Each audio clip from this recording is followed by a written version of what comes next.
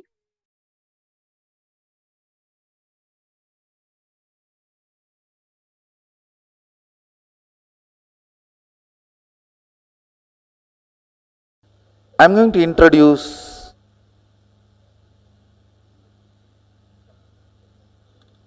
Mahasadashiva, all his aspects and dimensions. Even if you don't intellectually catch it, it's okay. Just sit. At least let your intellect knows he is beyond your intellect. Even that is also in a way catching it. Knowing that you can't know it also is in a way knowing it.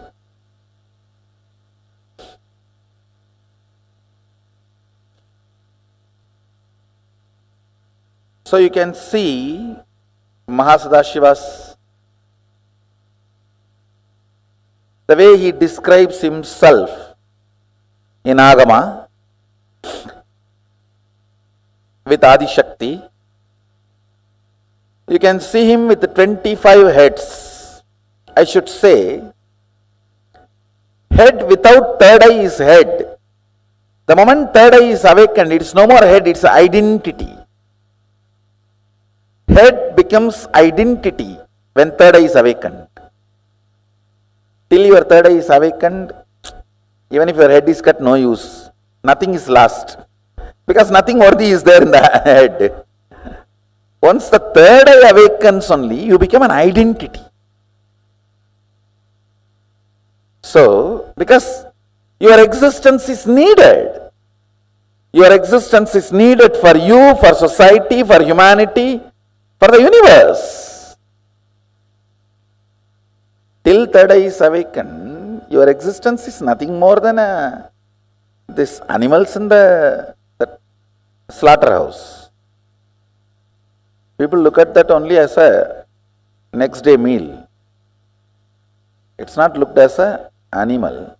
Of course, that is not right. That is the next.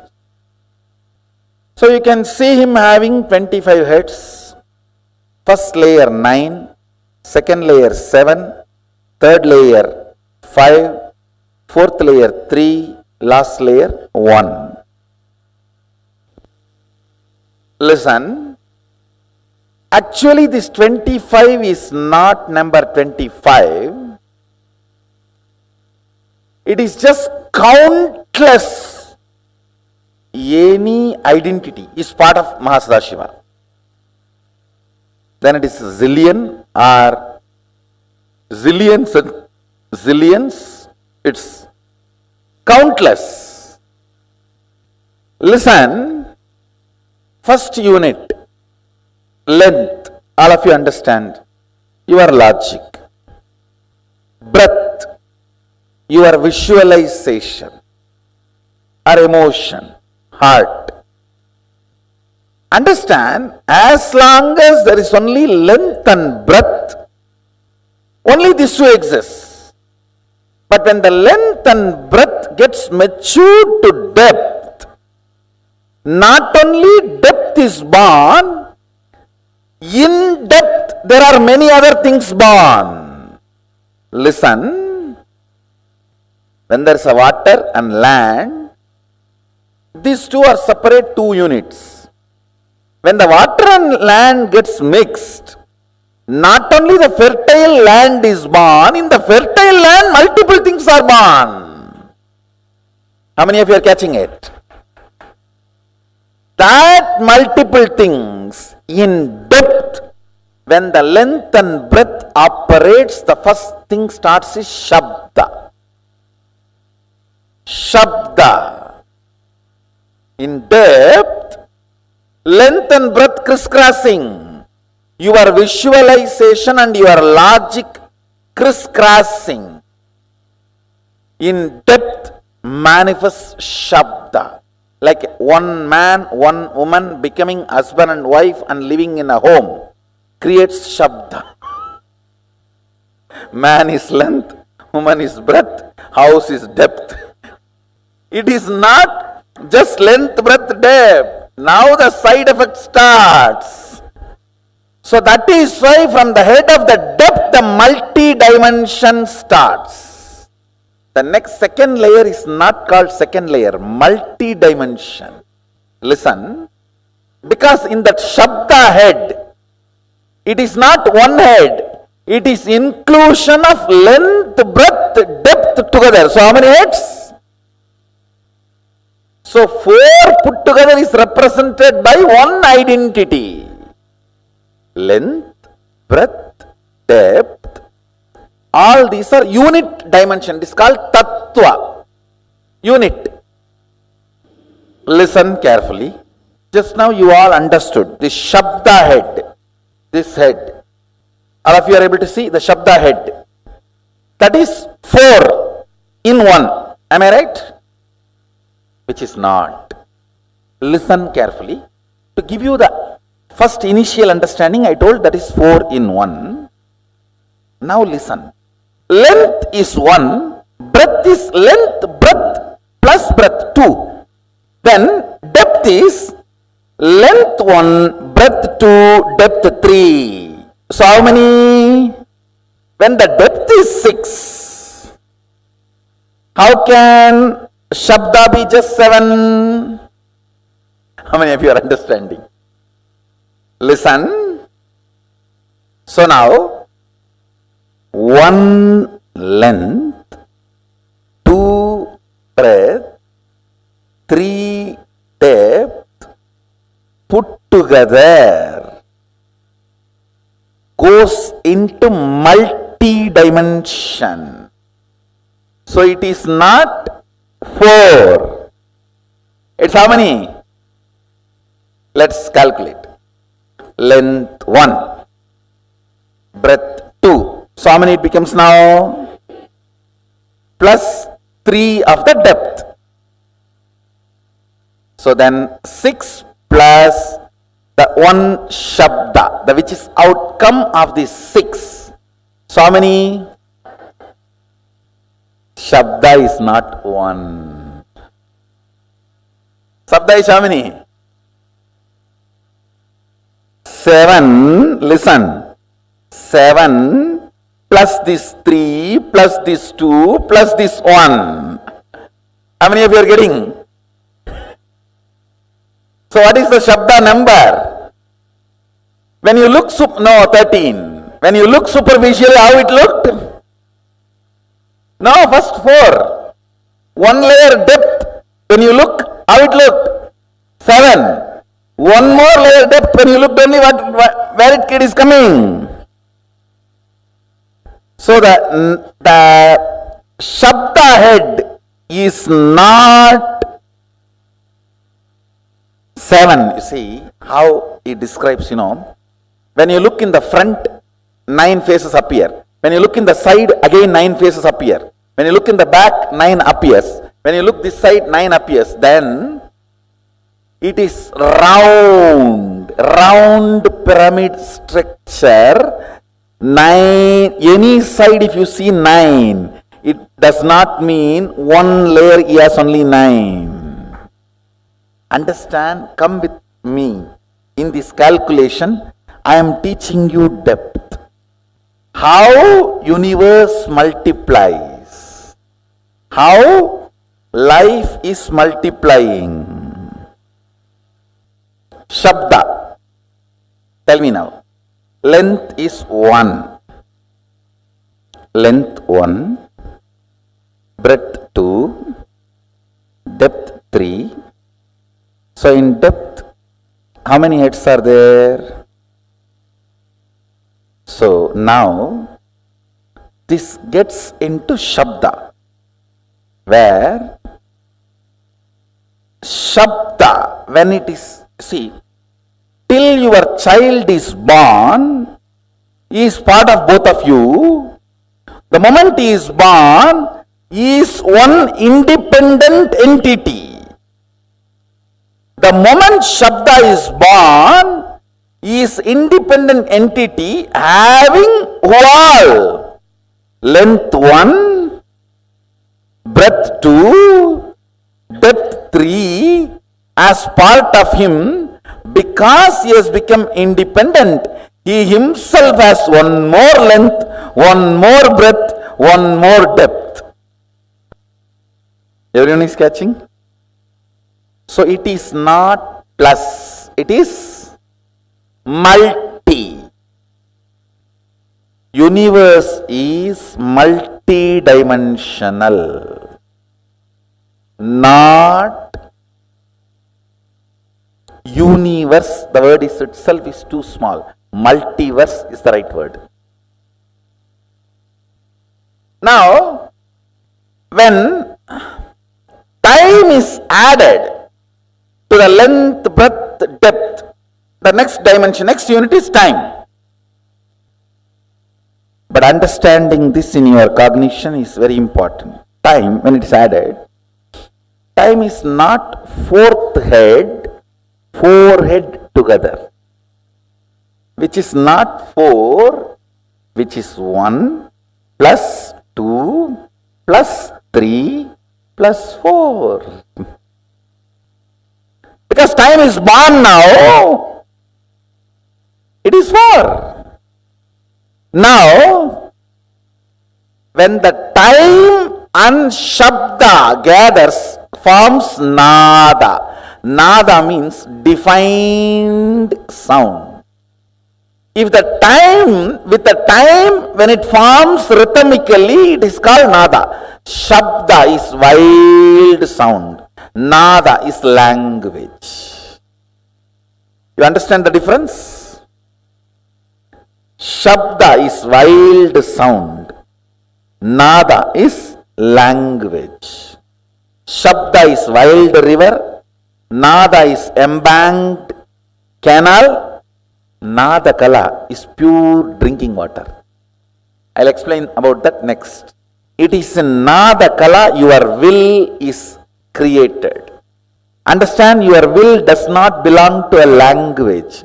Sometimes even what you don't describe will become reality because it belongs to intelligence. See, when you create a will to manifest power, your wordings will never be adequate. How many of you understood that?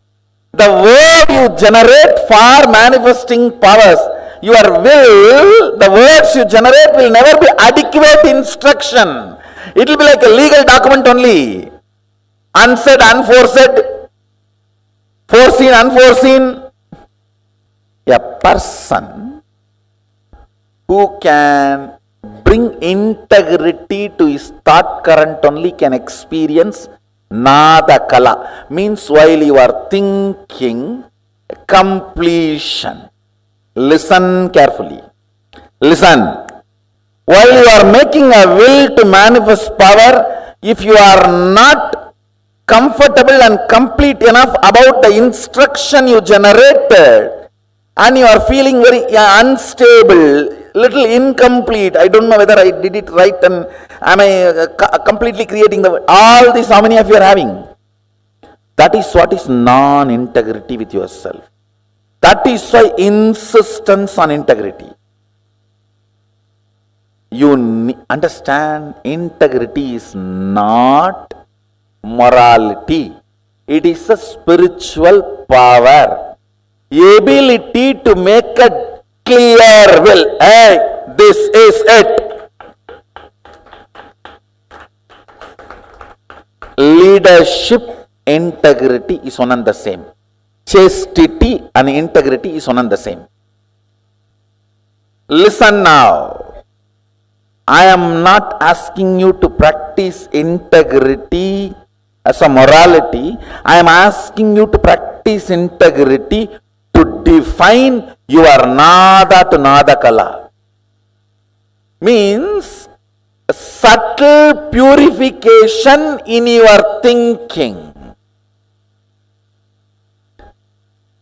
Subtle purification in your thinking makes your whole body ecstatic. The nada kala. Understand, this whole detoxification is to raise your shabda to nada, nada to nada kala. To bring you more and more integrated to your thinking. That's all, nothing else. What you want, if you can tell yourself, you can get it because you are Mahadeva. Understand? Length 1, breadth 3. How many of you are understanding? It's not 2. It is 1 plus 1 plus this one, 3. Depth 1 plus 3 plus what? 3. 1 plus 3 plus 3, 7. Because the moment depth is born, that is 3. The moment child is born, you can't keep him as you want. Because he is born out of you does not mean he will be under you.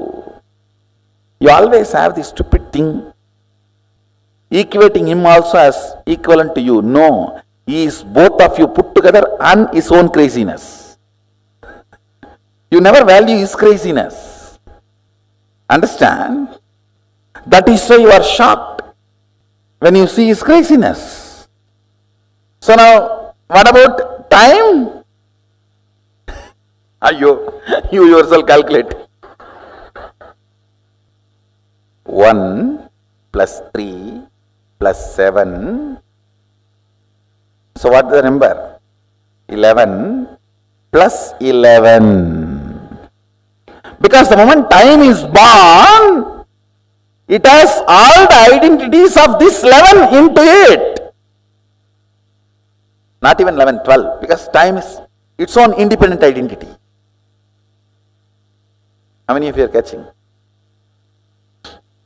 What is space now? No, actually you will have to visualize clearly. 1, 1, 1, 1, 1, 1 and count. By the time coffee has come to mind, no, come back. 1, 1, 1, 1, 1, 1.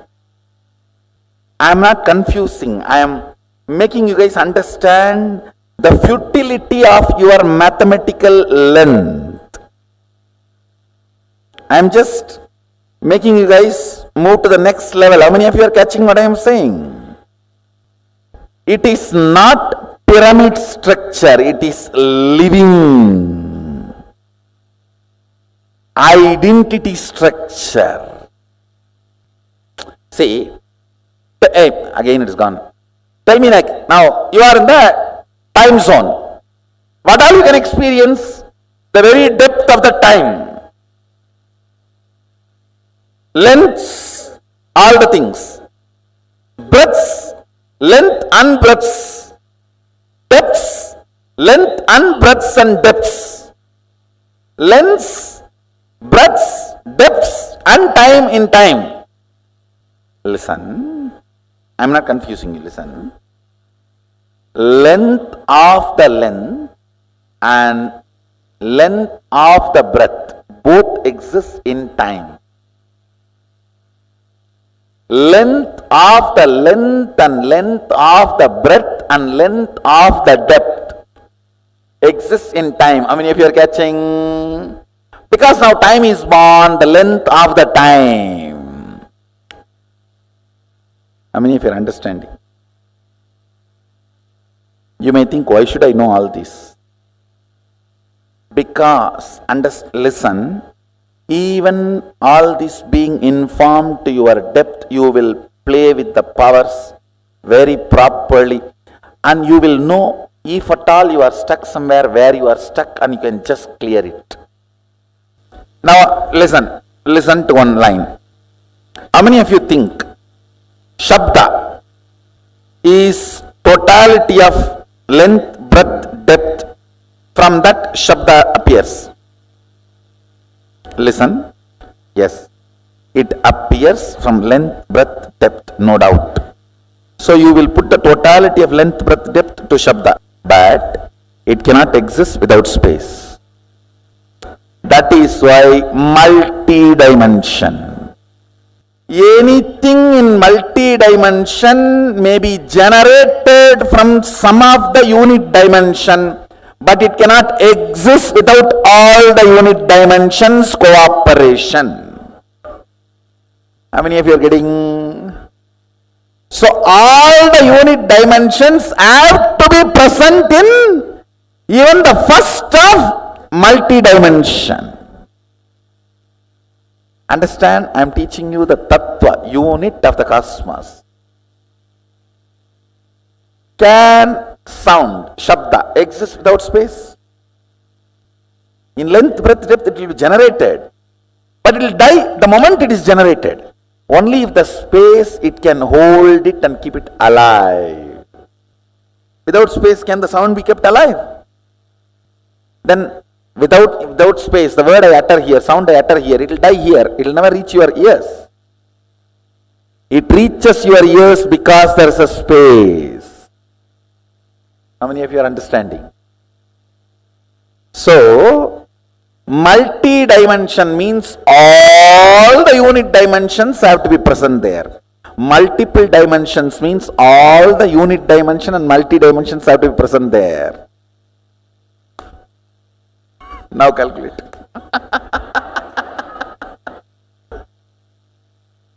You are contemplating on Mahadeva and his glory. Understand? Only when your logic understands, it cannot capture. It allows the breath, emotion to open up, devotion to open up. When your devotion also understands, I cannot capture it. Your depth opens up. Your depth says, where am I to grasp him? Then your time opens up. Your time, when it goes crazy, the space opens up. The space only creates oneness.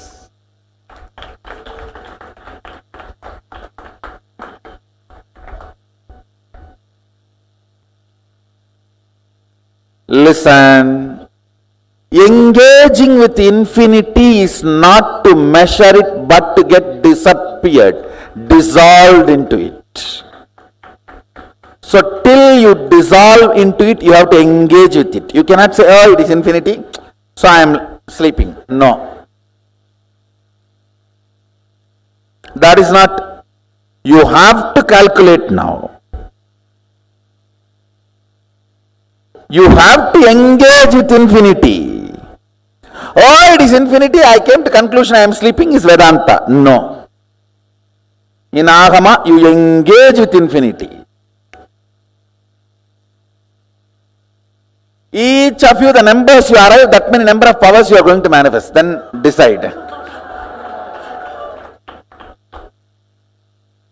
Engaging with Mahadeva. He is proposing, will you become me? Understand, engaging with Mahadeva, engaging with infinity.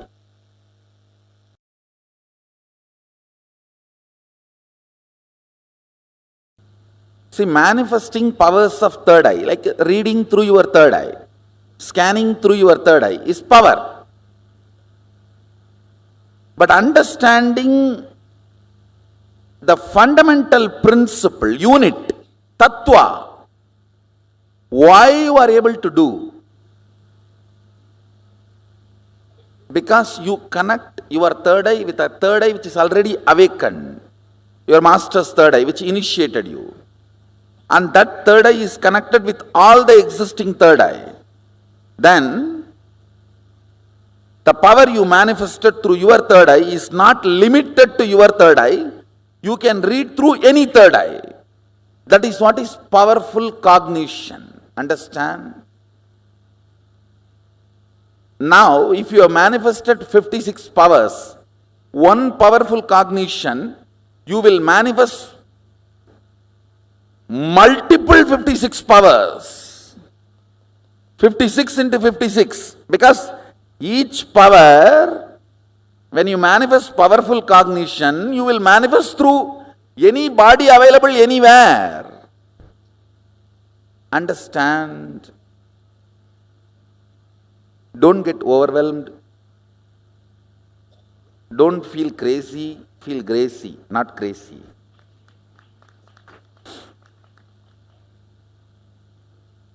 Don't feel this is too good to be true. Yes, it is too good to be true, but true. And don't come to the conclusion, these are all not for me. Even first power I am struggling with.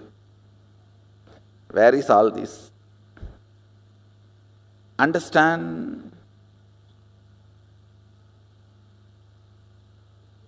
Sometimes you may not manifest in even one power, but one powerful cognition will crack in you and make you manifest all the powers, because you may be a person of length. Your predominant cognition must have been settled on length. Powerful cognitions open the length dimension in you. When the Shiva Tattva manifests in you, you will give powers to others.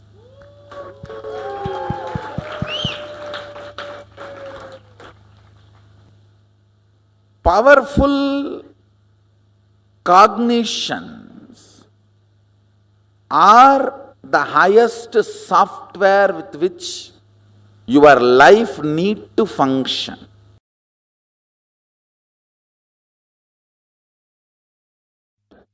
My next commitment to all of you, I'll make you experience Kailasa.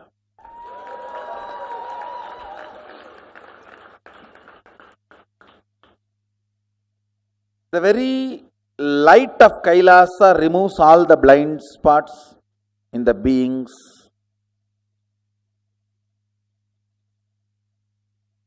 Now I will complete Vidya Tattva and Shiva Tattva, both, and make you experience the 11th dimension.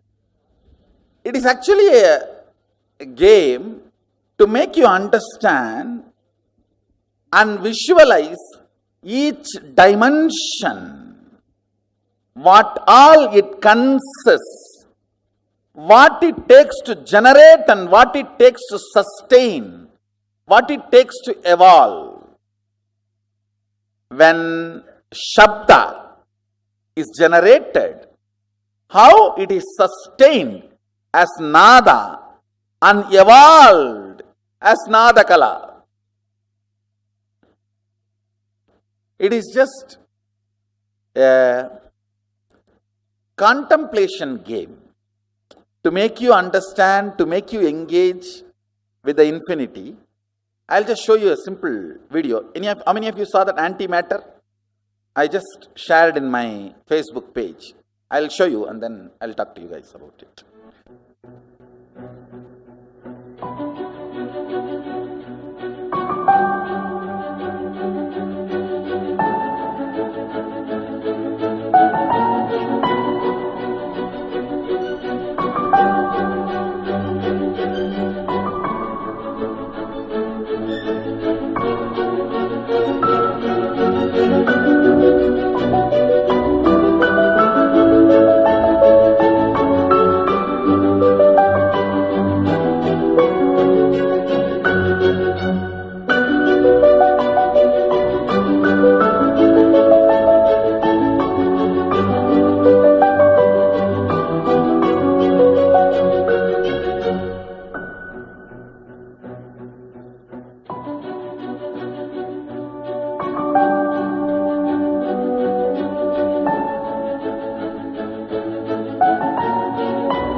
How many of you teleported successfully at least once? Raise your hand.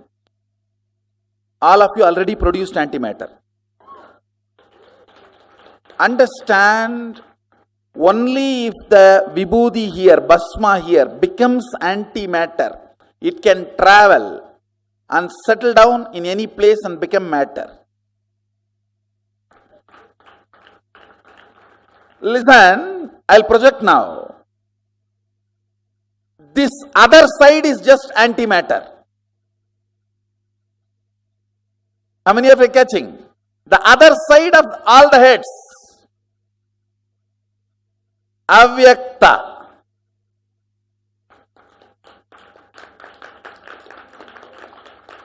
Understand? Now I have given one side. The other side is avyakta. Avyakta means antimatter, unmanifest, which exists but does not have any of the positive perceptive qualities of this vyakta.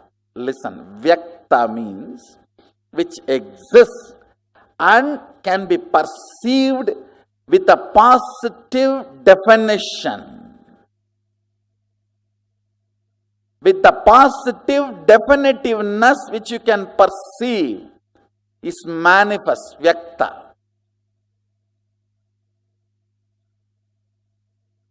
I know, many are thinking, anyhow, vyakta itself I have not understood, forget about avyakta.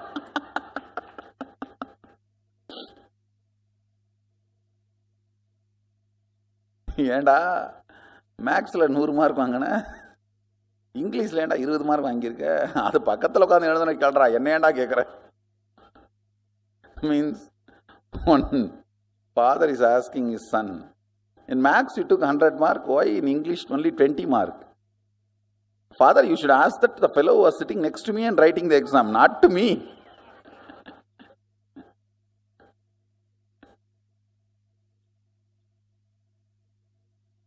So vyakta itself we have not understood anything. Avyakta. Listen, what we call parallel universe, unmanifest, avyakta, the delusion component of Mahadeva, Throbhava, cannot be exactly translated as delusion. It should only be translated as ununderstandable, ununderstood, or unknown.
Nithyanandam. Understanding this one truth about how awakening the brain grooves in your inner space, awakening, activating the brain grooves, and how you can cognize Paramashiva just by cognizing Paramashiva, how you can awaken your brain grooves. Just the way Swamiji explained, right? The unit, multiple, and Shakti. Where Swamiji is explaining about each phases of Paramashiva, length becoming breadth becoming depth. Along with depth, Shabda gets generated. Then when depth becomes time, depth and time merges, Nada gets generated. Such an amazing truth, right? And along with Nada, Bindu gets generated. Bindu Kala, and Atma Kala. So Amrita Kala, sorry. So in space, we get the 5 aspects generated in us. Swamiji said, just by cognizing this one thing, just by visualizing the 25 heads of Sadashiva, physically your brain, to comprehend it, will develop new grooves. That new grooves is what will help you in manifesting powers. Your brain needs to awaken. It needs to have the right introduction about you to you. Please listen very carefully. This is a very, very important truth. How many of you are listening? Can you all put yes in the chat if you're listening? Nithyanandam, how many of you are in Bhuloka? How many of you are listening? How many of you are in Jagrat state of consciousness? Okay, interesting. Come on. All of you, please settle down. Come in front of the camera, please. Nithyanandam. Very nice to see so many Chinese participants sitting so sincerely through the day. And even despite your nighttime, so many of you sincerely sitting. Very nice. Okay, Ma Jyoti Konda, Nithyanandam. Okay. See, listen very carefully. It's very important that you have the right introduction about you to you, within you.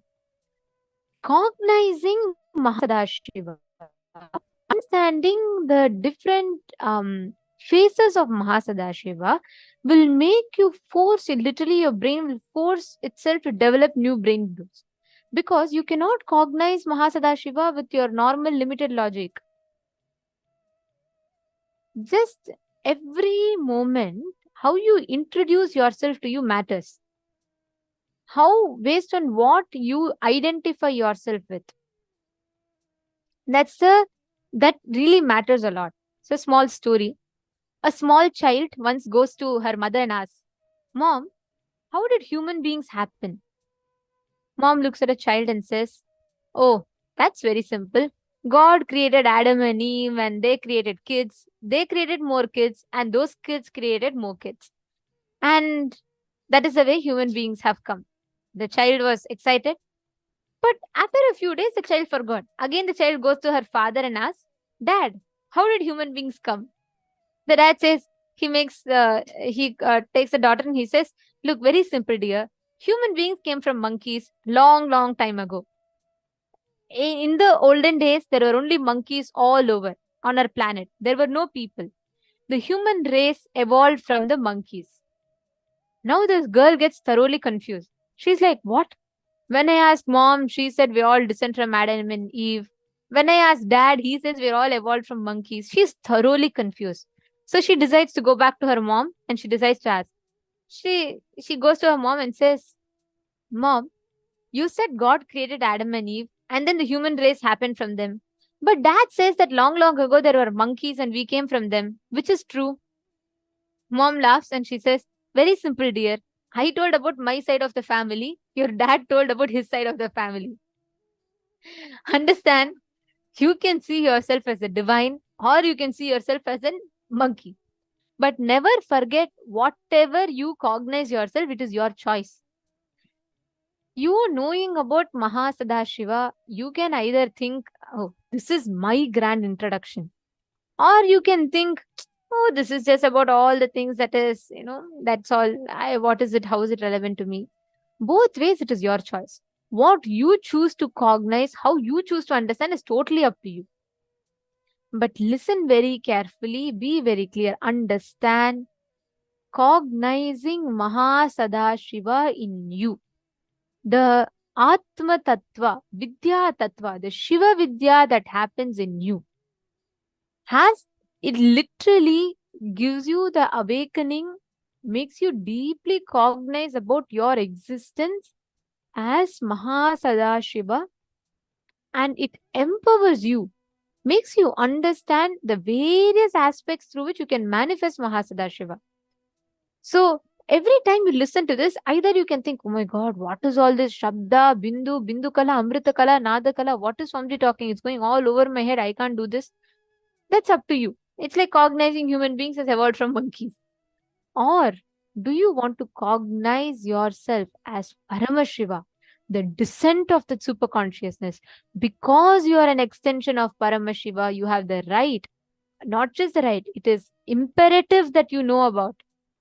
So that's an amazing truth that Swamiji is gifting to us. The whole Shiva Vidya, actually, Shiva Vidya is given only to the most intimate disciples. Even Paramashiva gives Shiva Vidya to Devi.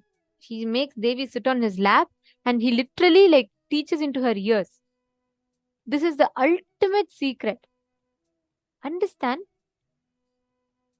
Identity means head with the awakened third eye. When your third eye is awakened, your identity gets complete, the real identity. Now, I'm going to give you all a few minutes. Can you all see this picture? And can each of you please count in each layer how many heads are there? And please, could you all write it down? The arrangement of 25 heads.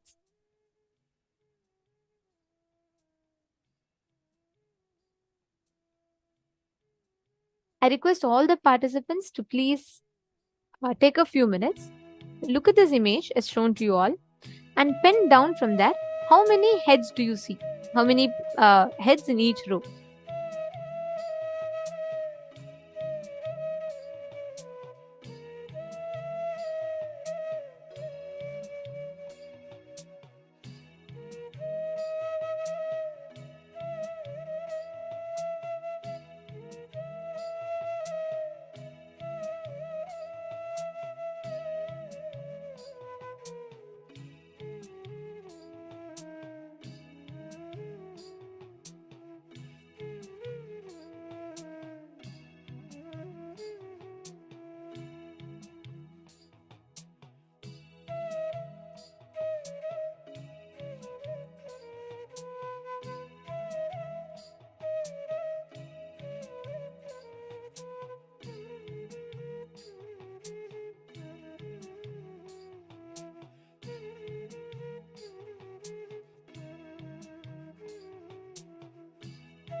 Okay, all of you have written down, I hope. See, many of you have already posted also. Great. Now, all the participants who have posted, yes, it's right. As you know, it's 9, 5, 7, 9, 7, 5, 3, and 1. So, that's the number of heads of Paramashiva in each of the rows. Now, we're going to enter a very important session. As we had mentioned earlier, today's day is completely based on understanding about your brain and rewiring your brain. Okay, I have a question. Whenever many of you see that there are certain actions that you do, like a pattern, like you are not conscious of it, you just do it. Like, for example, you want to go to your office, you just get into your car, you're aware that you're getting into your car, and after that, your mind is somewhere else. Your body is driving the car automatically, you're waiting on the signal automatically, you're crossing automatically, then you're going, and exactly when you land in your office, you're like, oh, okay, I'm here. I came to my office. You come back to your consciousness. How many of you see like these situations where it's like your mind is almost like an autopilot mode? Your brain is more like in an autopilot mode. How many of you have seen like this? Please post in the chat. Come on.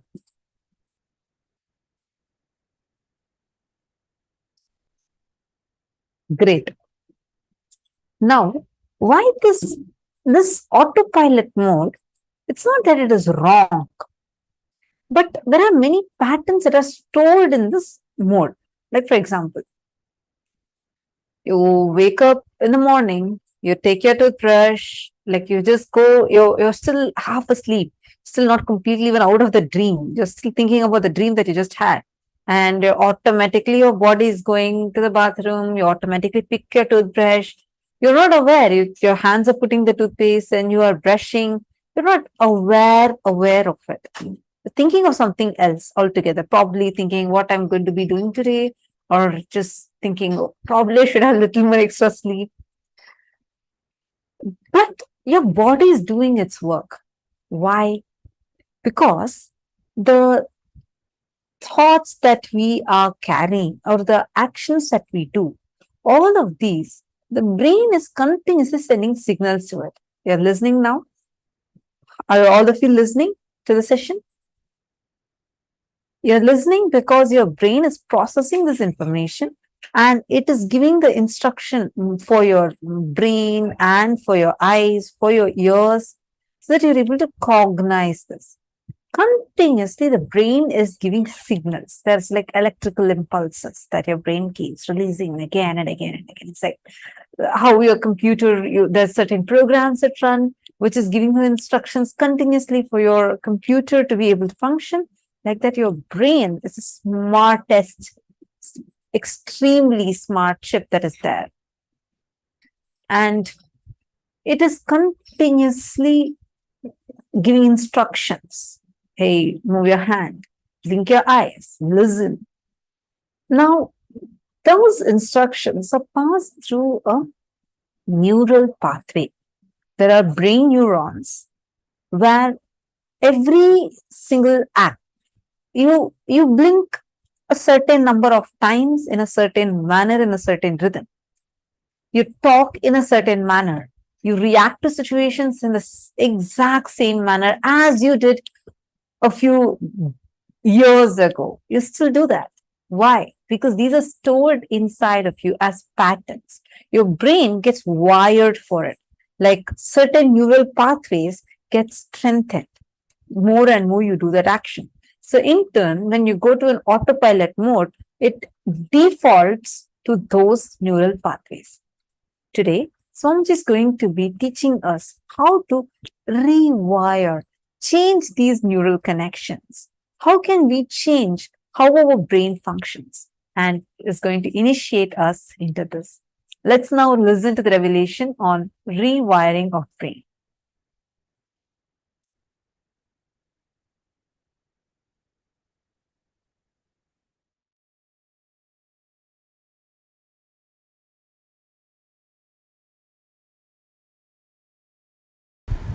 from monkey to man, the whole breakthrough started just by one simple act.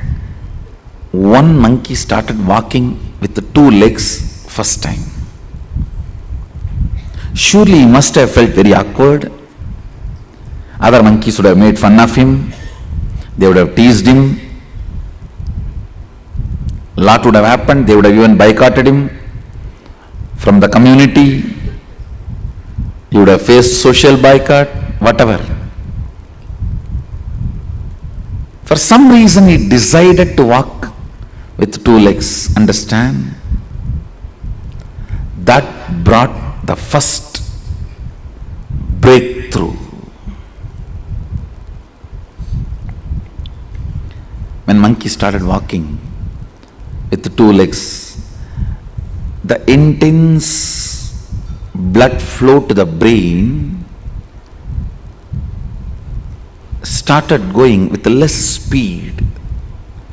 Less speed means more possibility for the subtle grooves to develop. More subtle grooves means more subtle activities, possibilities opening up. Means more subtle abilities manifesting. That is the way the perception of consciousness became possible for the brain. Understand? The perception of consciousness became possible for the brain because the subtle grooves started developing in the brain due to less blood flow. Please, you need to understand, the word less blood flow should not be understood wrongly. The speed and the force gushing, all that was less, but whatever is needed continued to be available. It is this simple act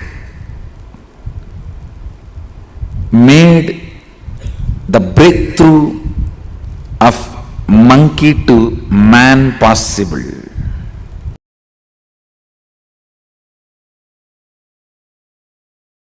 Getting refined is spiritual growth. Spiritual growth means your ability to experience consciousness, your expertise in experiencing consciousness.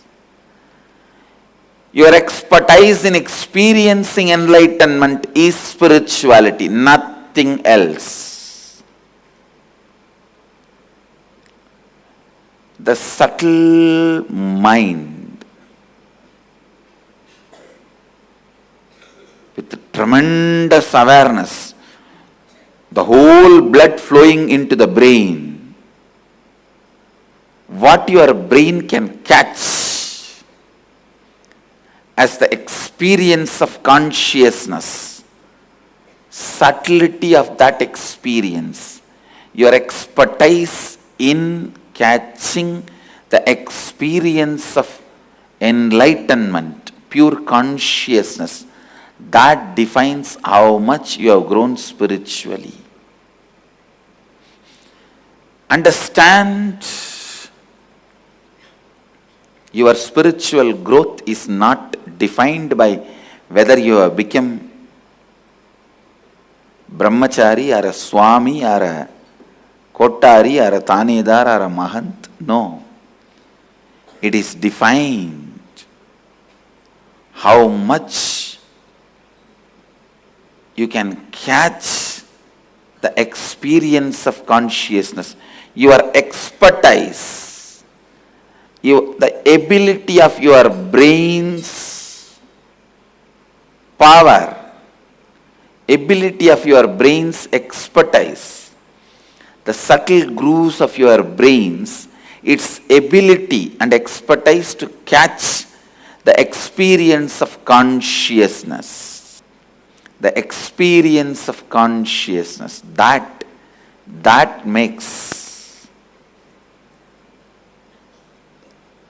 that makes experience of that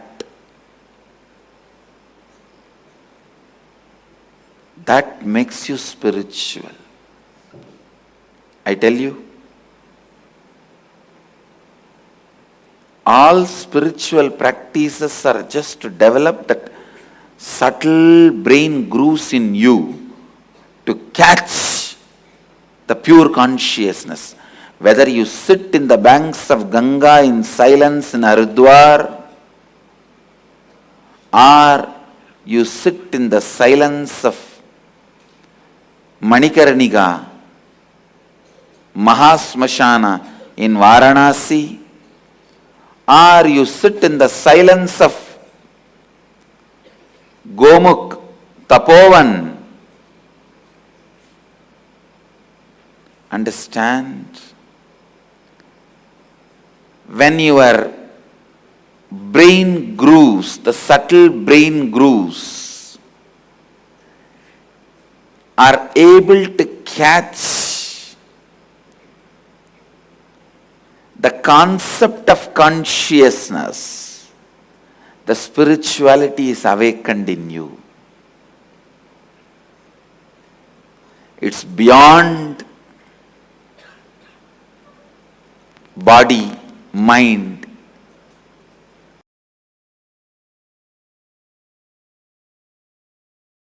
Okay. The other concept that, if I try and think about it too hard, really scares me, is because I can't wrap my mind around it, is the idea of infinity. Like the idea of... You don't have to think. You can't grasp unless your brain grows that subtle grooves which gets awakened by Kundalini. Once the Kundalini gets awakened, then God, the word will become so real for you. The I word will become empty for you. See, when I utter God, it has so much meaning for me. When I utter the word I, it has no meaning other than the word I am uttering. For you, when you utter the word I, it has so much meaning for you. When you utter the word God, it is just emptiness. So the shift will happen when the Kundalini reaches Sahasrara. Okay, cool.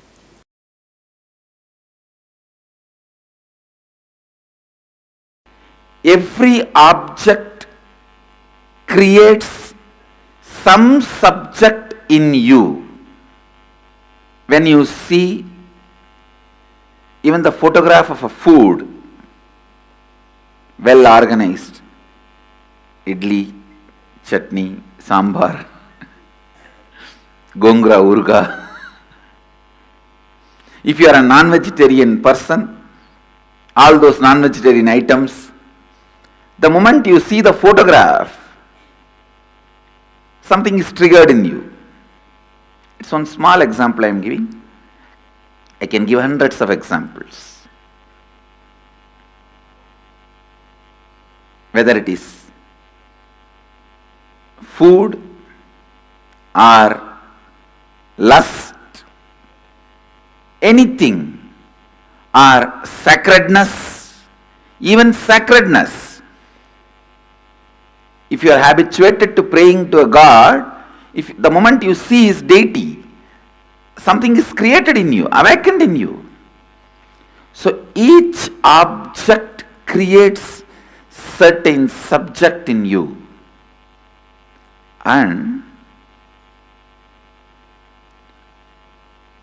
if there is an object which has created awakened subjective truth in me, I can use that same object to awaken that same subjective truth in you. Master is a person in whom the subjective truth has become reality. Shivoham, the highest subjective truth, becomes reality, and whatever objects made that experience as reality in him, he can use that and make even your subjective reality awakened. He can give you also the same experience of Shivoham. Listen, whatever experience he achieved, he can awaken that same in you. Understand the subjective truth Shivoham can be awakened by the external help like yantras, mantras and Kundalini initiation. I am introducing this science to the world.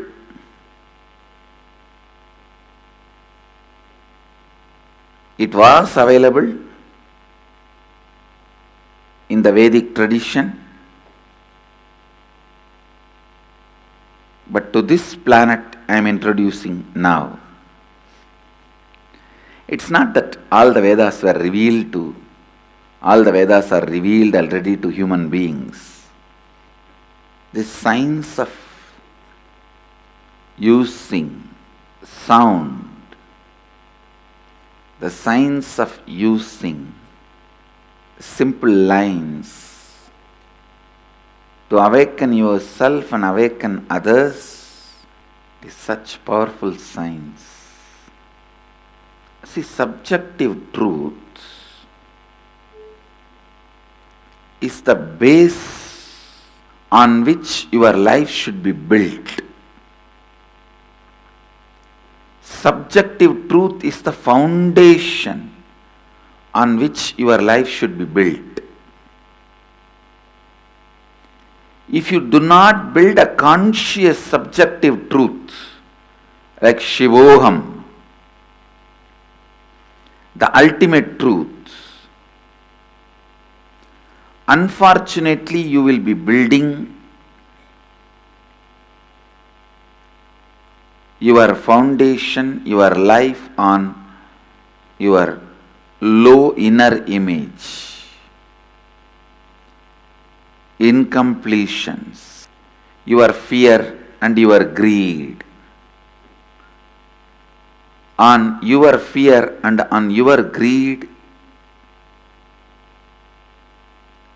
you may start building your life.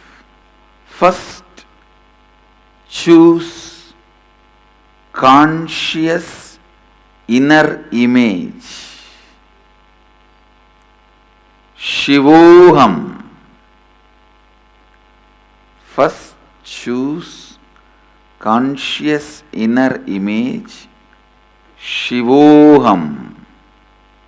Please understand, enlightenment is building your life on the right foundation, subjective truth. It is on the right foundation, subjective truth. Cherish Shivoham again and again. Strengthen the truth Shivoham again and again.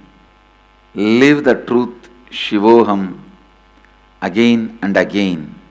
Meditate on this great truth again and again. This truth Shivoham, once it gets rooted in you, doesn't allow your inner image, mamakara, to weaken you. It doesn't allow your inner image, mamakara, to weaken you. Understand? I'm just trying to get the right words.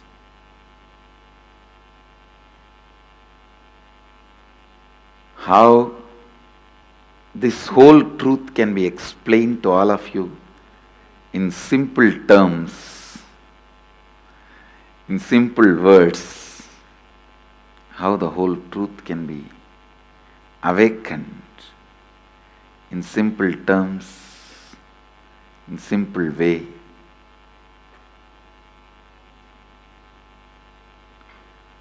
understand subtle grooves of your brain when it starts understanding the happenings inside you, it can understand any mathematics, any science, any chemistry, any geography, any history. See how you remember your past, the same way only history is written. That is a formula of history. How you remember certain facts, exaggerated, certain facts, neglected. Same way,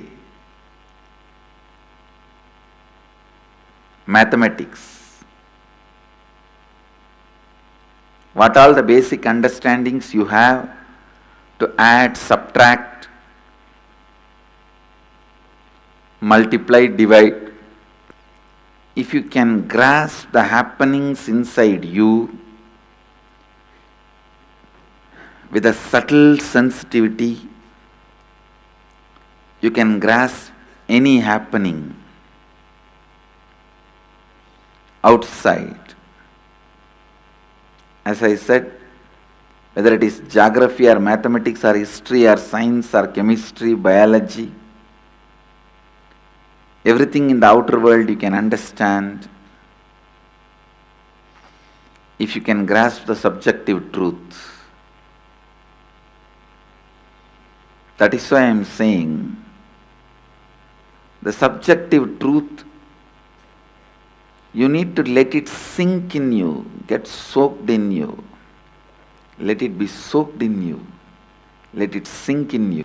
Just like how food, sex, all this becomes a bio-memory of ordinary man, this Shivoham experience of enlightenment should become bio-memory.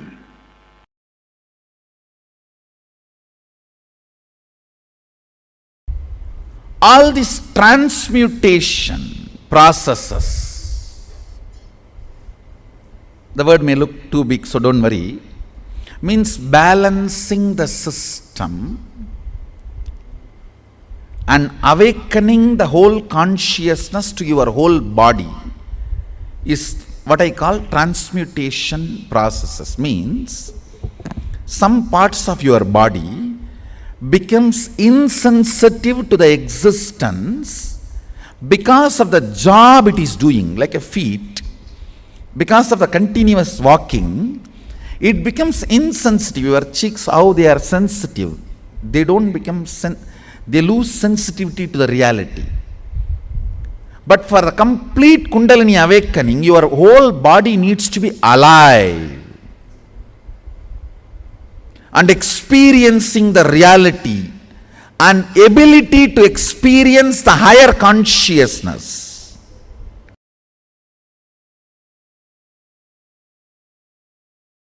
What is possible and not what is not possible is defined as part of the language. Rajaji, from my experience I tell you, all the people whose mother tongue is the language with multiple option words, for example, just for this one, Sanskrit may have 300 words.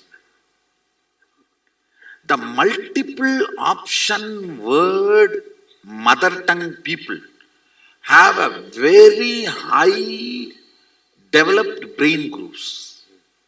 From my experience I saw. So in a way I will say, for example, if you utter a word cow, and the time it takes for the English person to grasp the visualization of the cow, and a Sanskrit person, ko, and the time it takes, at least 100. Means the person who knows the Sanskrit catches it less than 100th time with a more precision, because the words there is wide option. So brain by its nature requires to be in high alert when you handle that language.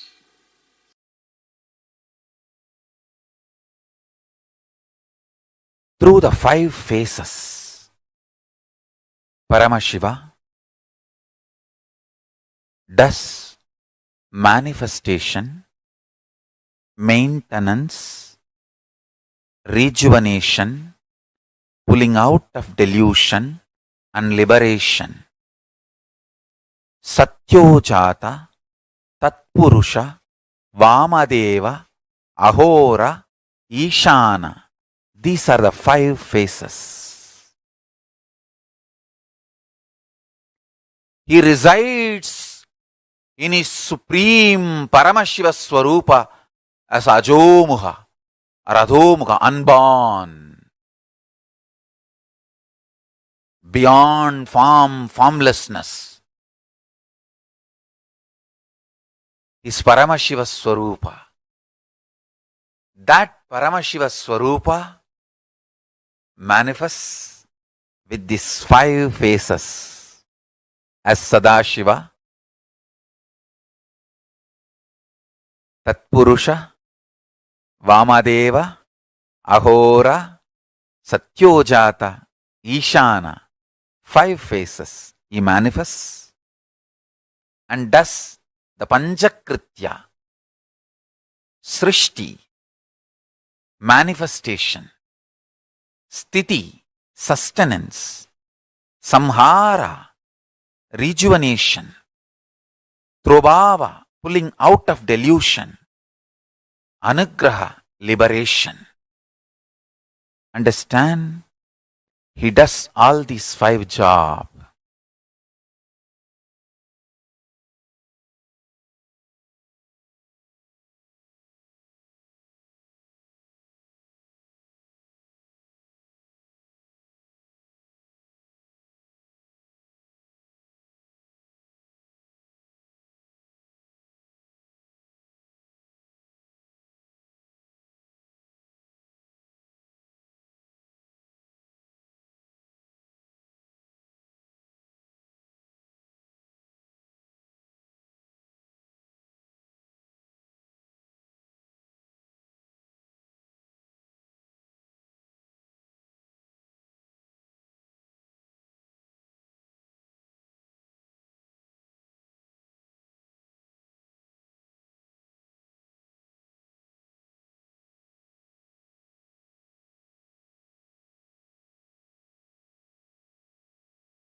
Understand? Still human beings don't know.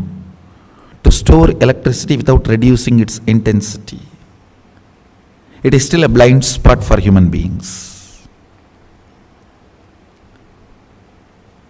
Because from the ancient texts, when they translated and tried to grasp and grab, these guys who were trying to grab and grasp, their brain was not that evolved. The brain grooves were not that evolved. Understand? Only a brain grown in vegetarian body. When I say vegetarian body, at least last 3-4 generations the body should have been vegetarian. Understand?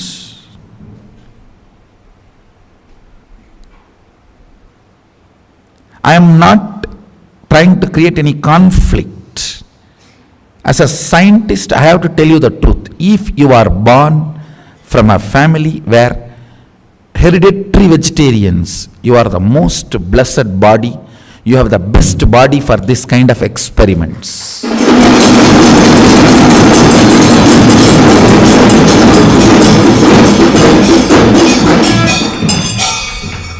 I am telling you. I am not trying to put others into depression, and I am not trying to put others into low mood and all that. When I need to reveal the truth, I have to reveal the truth. If you are born from a vegetarian family, at least where few generations, they were all vegetarians, and you are also a vegetarian, I tell you, if the Vedas are inserted into your system, the agamic circuits are inserted into your system, without any blind spots, it becomes reality. I tell you,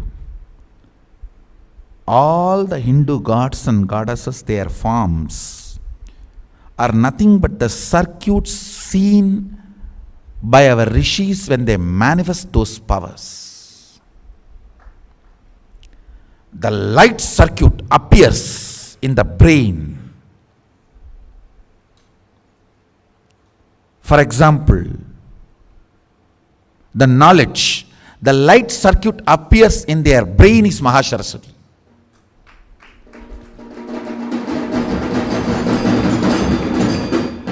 So the same dhyana sloka which they delivered, if you meditate, that same light circuit will be awakened in you.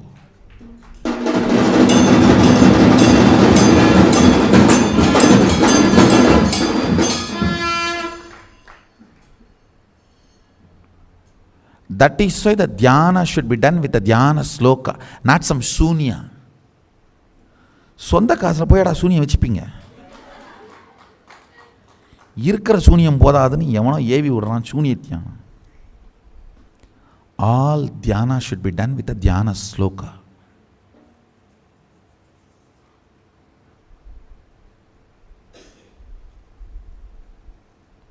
Anybody who does dhyana without dhyana sloka falls into sunya, depression. The sunya meditations are the most dangerous. Never get into that, as if already you are not depressed.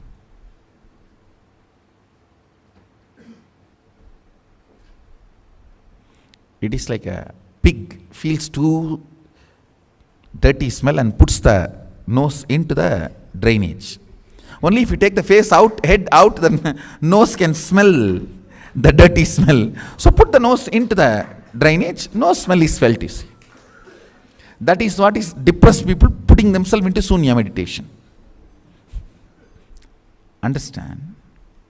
What I will call an organic brain, you know. When you read a dhyana sloka and understand, just if that form you are able to carve it in your brain without missing a leg or a hand or a neck or a ayuda or any part, you are an organic brain.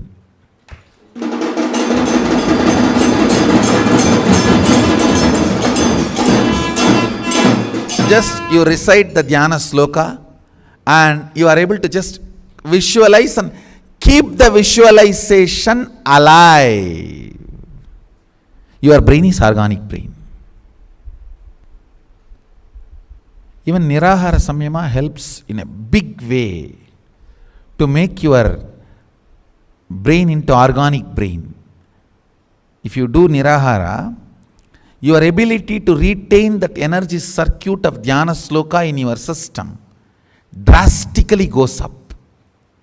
That is why upavasa during the vratas, and as you are asked to meditate with the upavasa, with the less food or less job for the stomach, you will be able to, your brain is capable of retaining the energy circuits and manifesting the powers.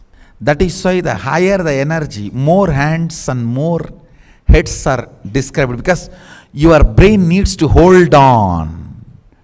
Your brain needs to grow such subtle way. I tell you, on banana leaf, apply the ghee and eat the pure Kaveri organic ponni rice. The ability of your brain to grow subtle grooves, an ability to hold the higher understandings and visualizations. It is not a joke. 47% of Indian IAS is from Tambras, one organization. You think it is an accident? And 50% of Microsoft is Tamil, Telugu, Kannada Brahmins. You think it is an accident? In my days, what was my entertainment? The elders will read Mahabharata and tell the stories. That intensity, my brain can keep it as continuity for however long I want. My brain will not be tired, my body will not be lethargic. Intensity kept continuity is usage. Intensity not kept continuously is abusage. This is the definition in every level. Go and work out this definition in every level. Any brain grown with the entertainment of intensity continuity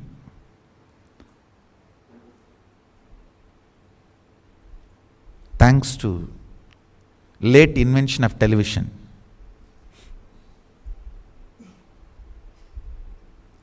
If I am revealing the power manifestation science to all of you, thanks to late import of television. Our kids should be taught by reading the Dhyana Sloka, visualizing the deities.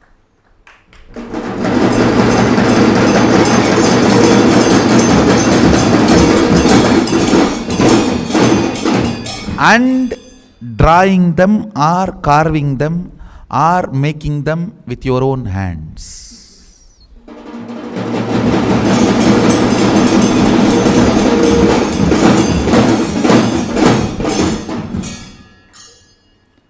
Biology is you, chemistry is the Dhyana Sloka and visualization, making them or carving them or painting them is physics.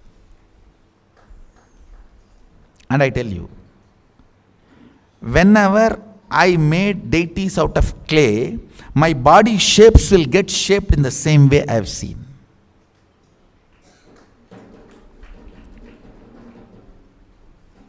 I have seen that happening in my life.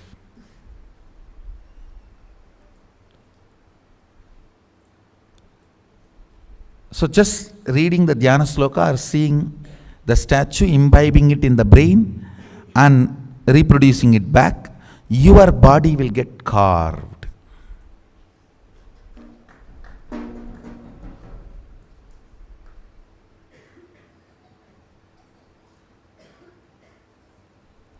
These are all the ways.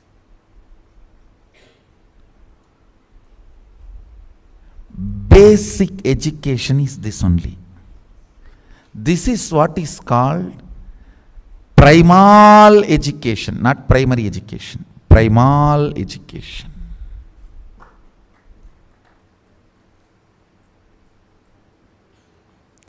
Where a child, by the simple instruction of words, is capable of visualizing and holding and reproducing that in the form of painting or art or a carving or anything. This is fundamentally the primary organic brain growing exercise and education.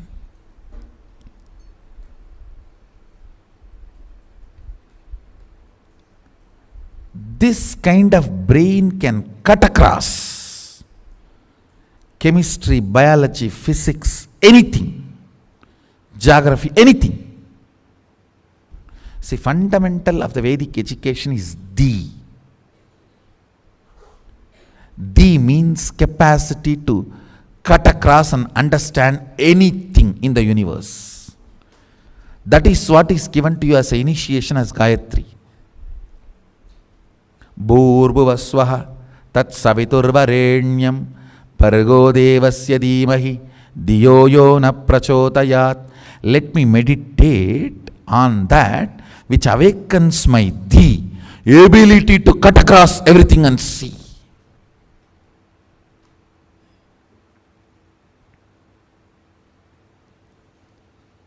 If you are given this Gayatri by the brain which cognizes the intensity and continuity is one and the same, you are blessed.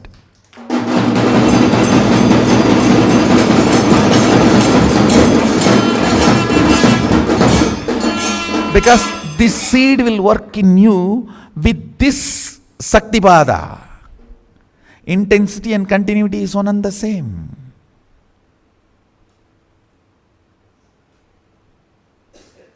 Understand? Even if you cognize intensity and continuity is one and the same, almost 99% of your psychological mental problems will go away. All the depression will go away.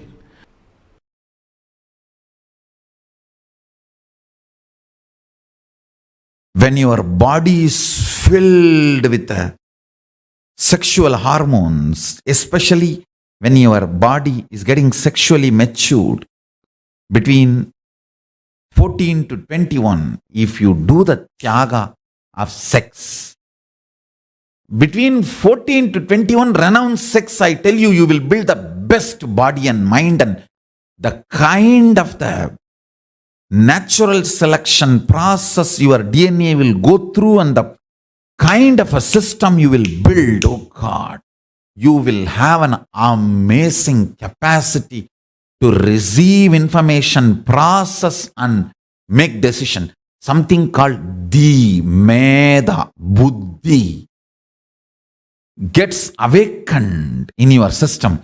Brain develops some most subtle grooves which receives information from multiple direction, processes them and reveals the reality and gives you the decisions, I tell you. Anyone renounces sex and sexual fantasies between 14 to 21. I am not saying renounce for your whole life, no. I am only saying at least 14 to 21. Renounce. Your DNA will go through its natural selection process with a quantum jump. It knows what kind of a jump it need to take, especially the cognition with which you sacrifice sex. That powerful cognition will attract multiple powerful cognitions from cosmos and insert all of that powerful conscious decision making in your cognition, in your conscious decision making system. You will create such an amazing body. That is why celibacy between 14 to 21 is called science of living like God, Brahmacharya. Science of living like God. After 21, I am telling you, till 60 give birth. 3 kids per 2 years. Need to give more birth. I am not saying be celibate forever. But this 14 to 21, when that whole gushing happens, you see, your internal organ, intra-organ, everything develops the way it is going to respond. That it's almost like your inner software gets written. That 7 years. During the time tyaga of sex does something extraordinary to your body internal organ, intra-organ, and superconsciousness. In every level, the Tyaga, actually Tyaga is not moral lesson, it is a scientific lesson. In my Gurukul, Tyaga should be added under the classification of science, not moral. It's a science of living, not morals of living. No.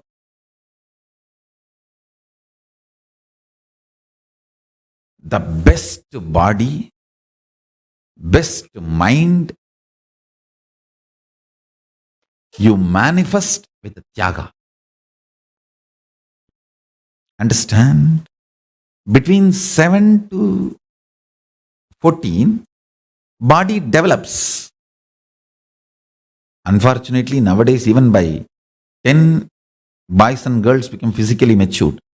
So when I say 14 to 21, I meant in those days. If I have to precisely tell from the time you are physically matured to 21, that's the way you should put it.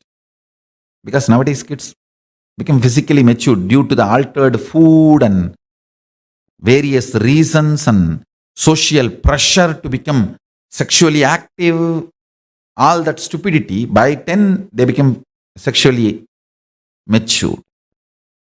From the time you become sexually matured till 21, every time you sacrifice the pleasure and visualization of sexual experience in multiple level, not only not allowing the pleasure, not allowing the fantasy, not allowing the pornography being fed into your system.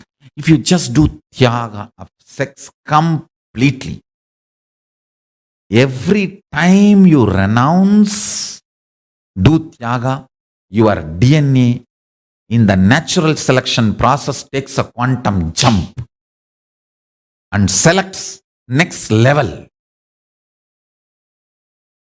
That develops kind of a very powerful ability to cognize the existence, because the sexual hormones are the most powerful hormones. When you are able to do Tyaga of the instincts invoked in you by the sexual hormones, you develop certain energy, strength, grooves in your brain and the whole system, which is beyond normal survival, multiplication, instinct-based existence. See, unfortunately, this survival and reproduction, this instinct-based existence is an animalistic existence. It is the Tyaga you do at that time makes you divine. After 21, give birth 2 kids per year or 3.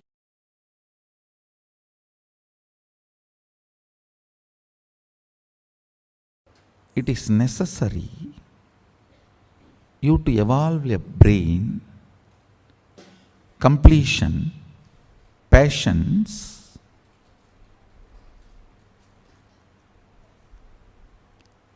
When I use the word patience, you can read it as will persistence, where the pure consciousness can reflect, the mirroring of the neuron can happen. It is necessary. One of the most powerful methodology to develop the subtle grooves in the brain and clean up all the toxic and parasite effects on your brain, try to do some visualization related activity like doing alankara to deities, carving deities, doing deities in clay or painting deities. Do something where you need to hold certain visualization in your head and your hand needs to express it. Hand or leg, anything is okay, because even in 64 arts, the painting through the leg is one of the art. Just by dancing, making the paintings, rangoli through the leg, anything. See, visualization should be held in your brain and your actions should express that. If you talk to my mother, she will tell that at least 300 to 400 clay deities I have made with my own hand. My mother used to scream.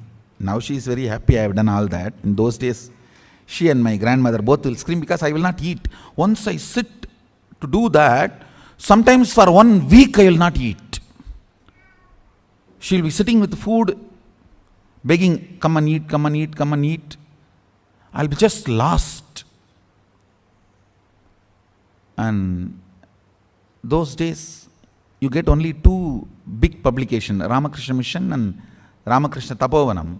Ramakrishna Math has published Chandi, Devi Mahatmyam, the book name is. There all the Dhyana slokams of Devi will be there. I was actually a fanatic Shakta. You guys cannot believe.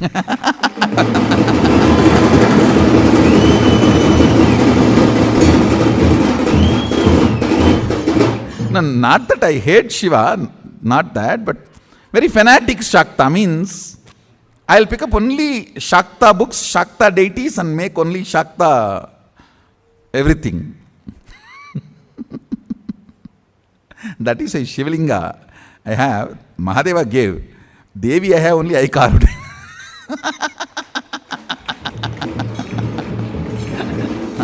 All the lingas I have, not a single linga I made.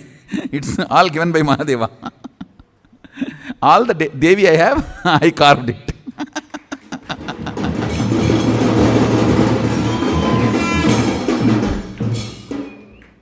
In that all the description will be there, how she looks and how she has all the hands and everything.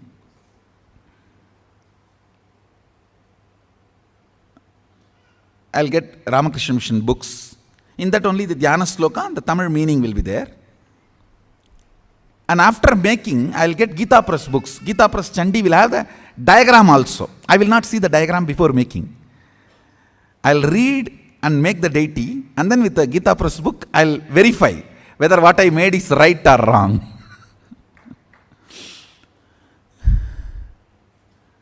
In those days, only 2-3 of these publications you will get. And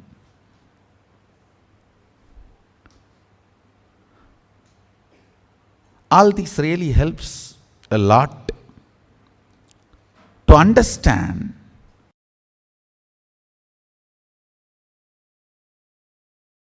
like Sri Chakra, Sri Mandala. There are many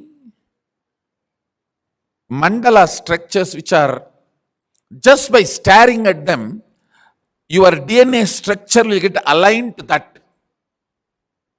And certain power manifestation will start happening in you. I tell you, 21 minutes, if you just stare at Sri Mandala every day, your third eye will start functioning. Because that Sri Mandala itself is so beautiful, it directly represents the cosmic DNA. The cosmic DNA is in the Sri Mandala, Sri Yantra, Sri Chakra, with the 43 triangle and 2-layer lotus and 3-layer avarana. It's called Navavarana Mandala. Actually, it's a line diagram of cosmic DNA. So if you stare at that through your third eye, your DNA will get aligned to the cosmic DNA. And you start manifesting powers. Like this, there are multiple various mandalas which can do the mirroring of the neuron in your brain and make you realize and manifest powers.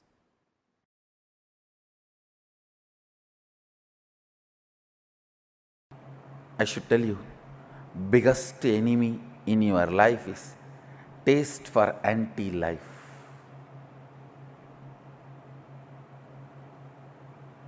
Break. Every time you go through anti-life taste,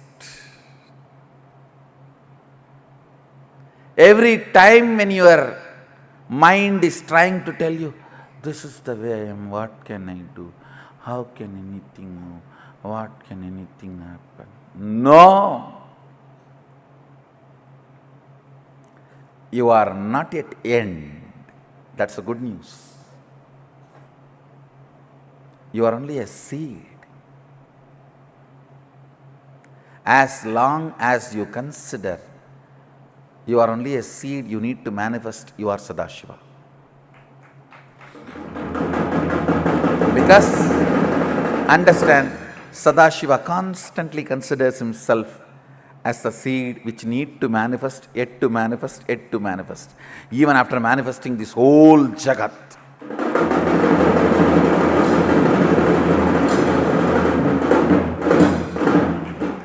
Even after manifesting this whole Jagat, making all the human beings walk straight, developing the most subtlest brain grooves, still he comes down to make you manifest all the powers.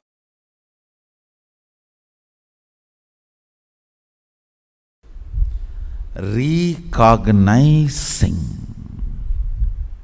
makes you manifest the state of Sadashiva. Understand? State does not need to be achieved, you have it. If Sadashiva is 100 unit integrity, you have 100 unit integrity. He is integrated to Turyadita, you are integrated to Sushupti, that's all. But the integrity unit is same.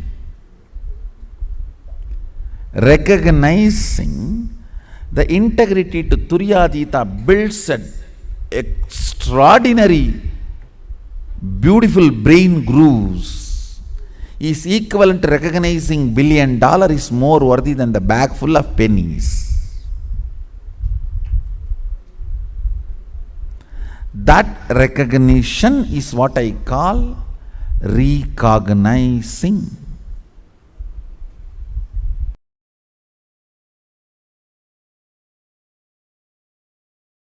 Listen, I'll repeat once more. Alchemy is nothing but using the 11 dimensions of the universe, tuning the 25 states of consciousness and achieving, radiating the 5 aspects of Sadashiva.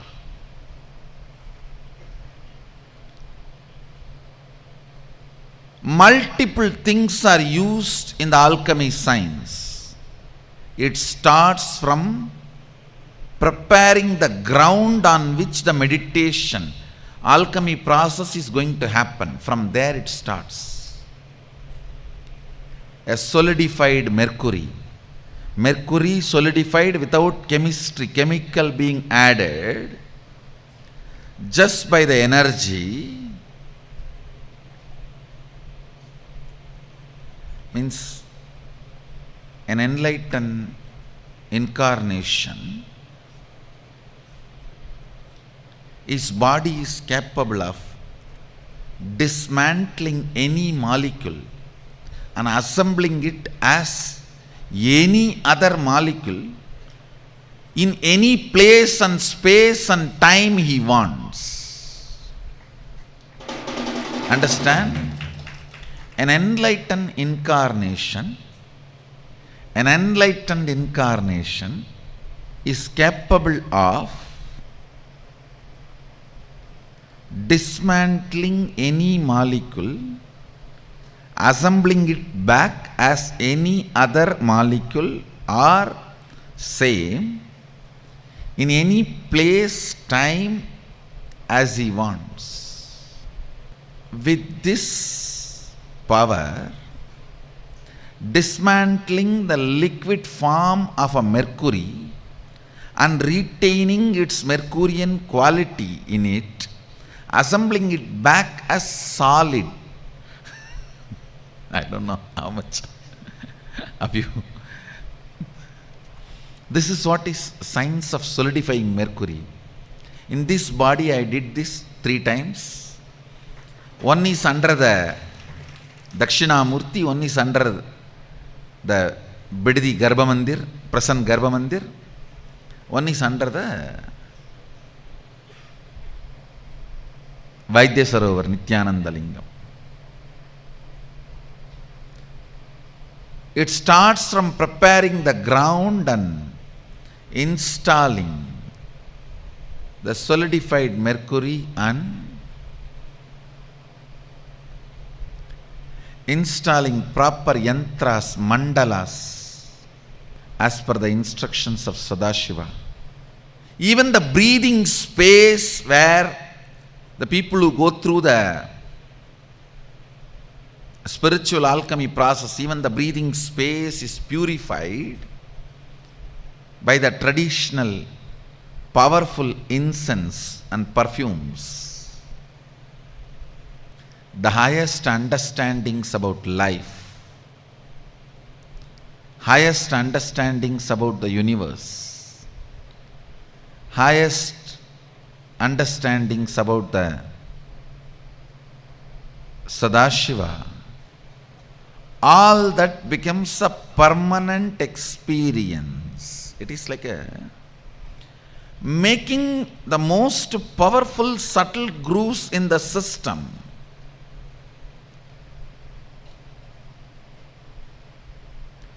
Making the most powerful subtle grooves in the system, which can retain the subtlest but most powerful experiences of Sadashiva and goes on radiating it.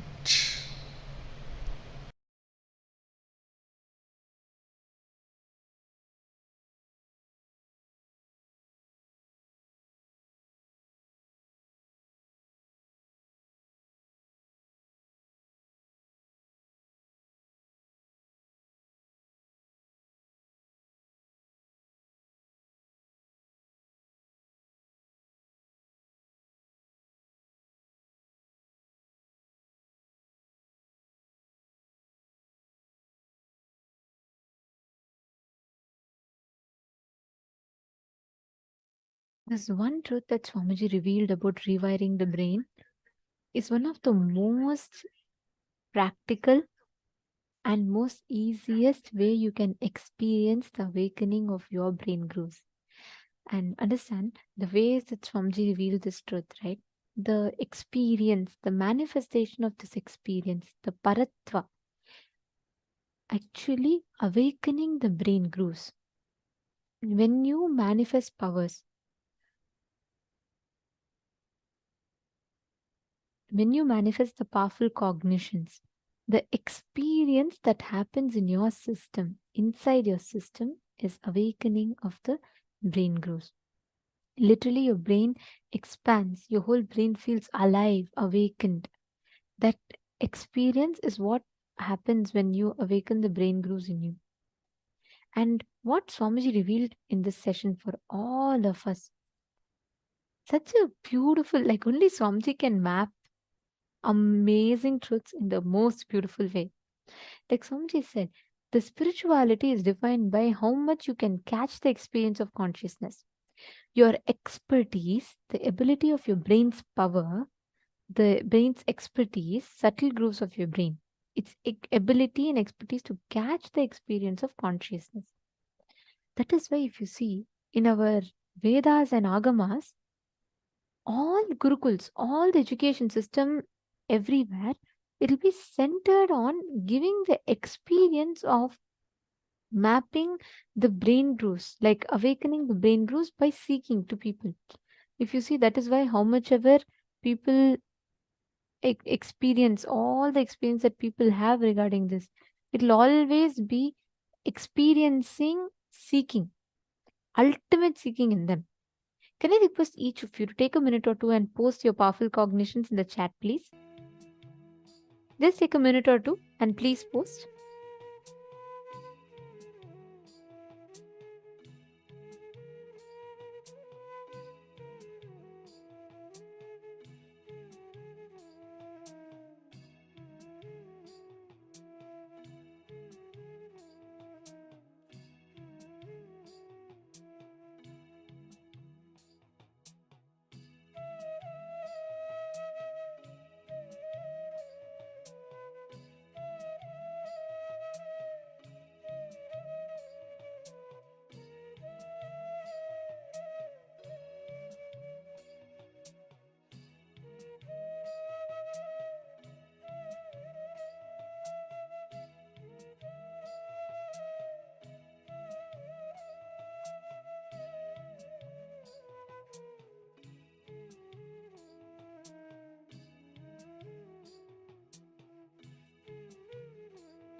the subtle brain grooves in us, the awakening of these subtle brain grooves happens in us when we cognize the subtler truths of the cosmos. I'll tell you the story. There's a very beautiful story of a great disciple called Satyakama, right? Satyaketu. The Satyaketu story goes very beautifully. What happens is he's very Shvetaketu. I'm so sorry, Shvetaketu. So what happens is he's very intense. He wants to learn enlightenment. He really wants to experience enlightenment, and he goes to a guru. Upon going to the guru looks at him. He goes to the guru and he tells, Master, I really want enlightenment. Like, I want to experience enlightenment. I'm very intense. I'm very sincere about it. So the master looks at him and he says, okay.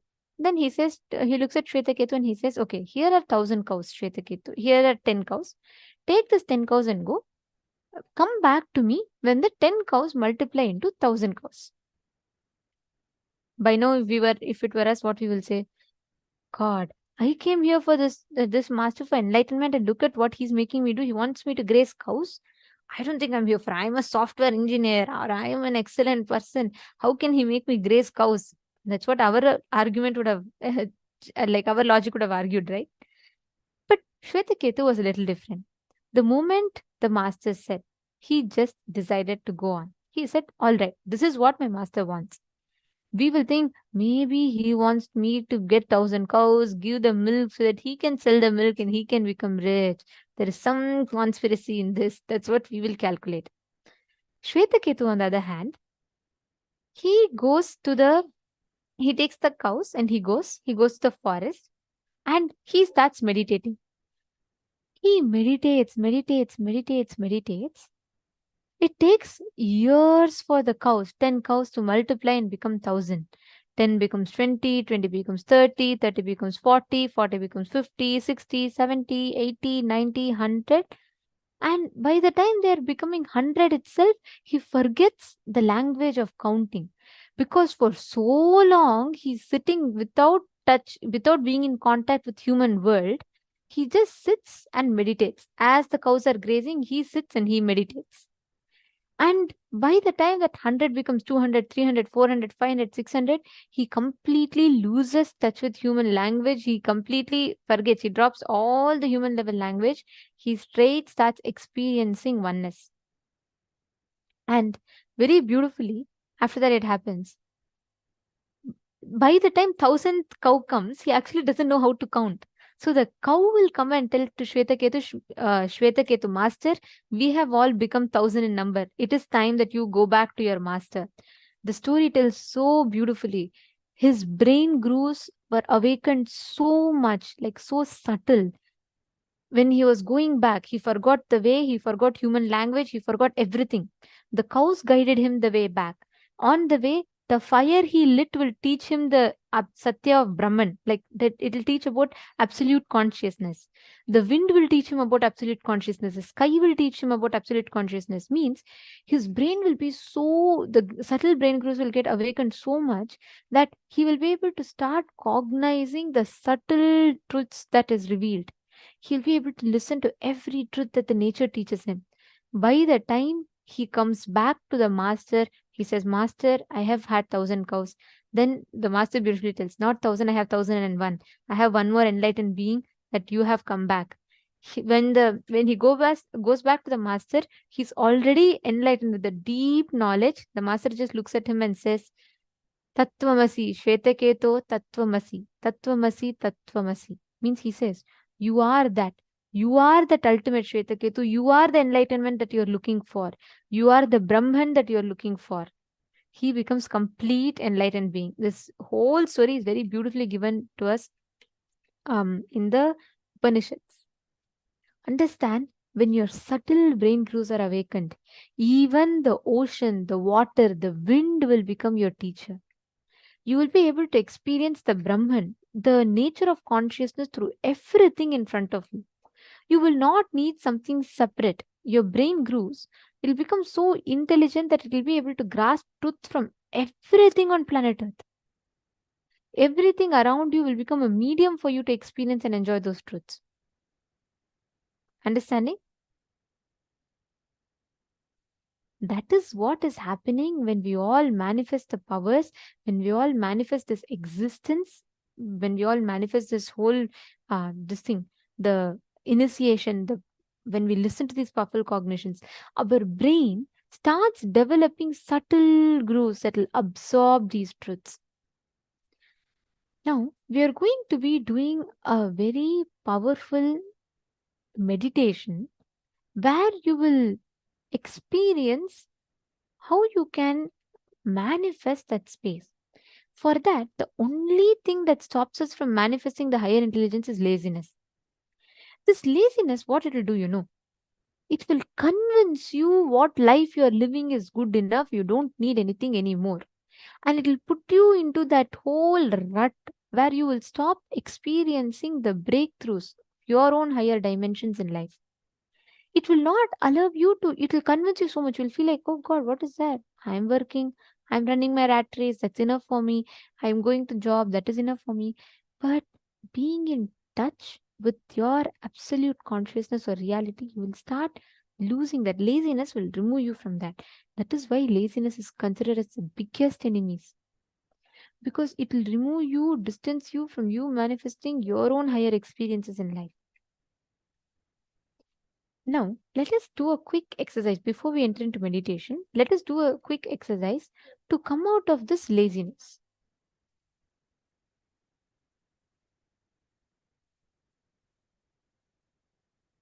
Please write down 5 instances where you started something and broke it the second day itself. See what is the exact laziness, exact pattern of laziness coming in you. Just take a few minutes and please pen down.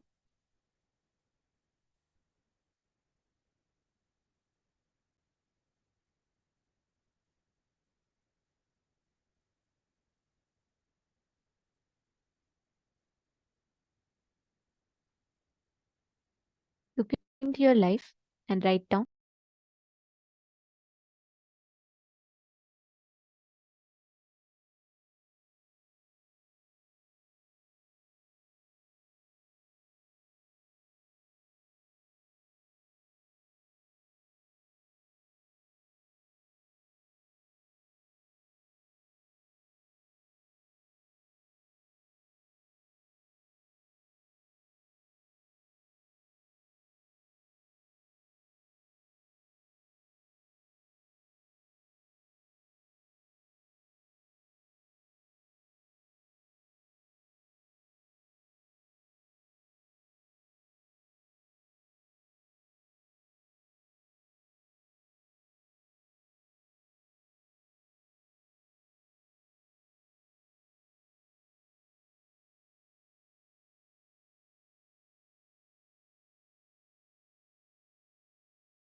You have written down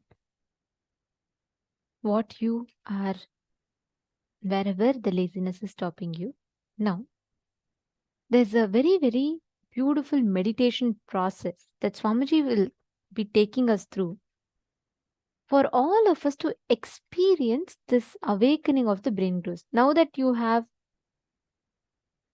completed with the laziness pattern, just bringing your awareness in that area is enough. Just shedding awareness in that area is good enough. That itself will walk you to the breakthrough. Now, that is, listen to this revelation, and I request every one of you to do this meditation process. Please sincerely sit and do the meditation process.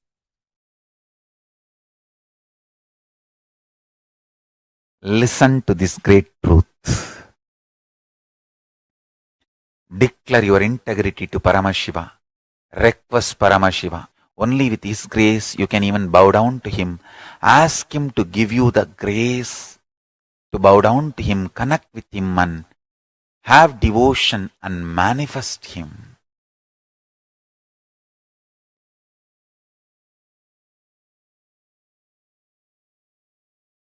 That's enough.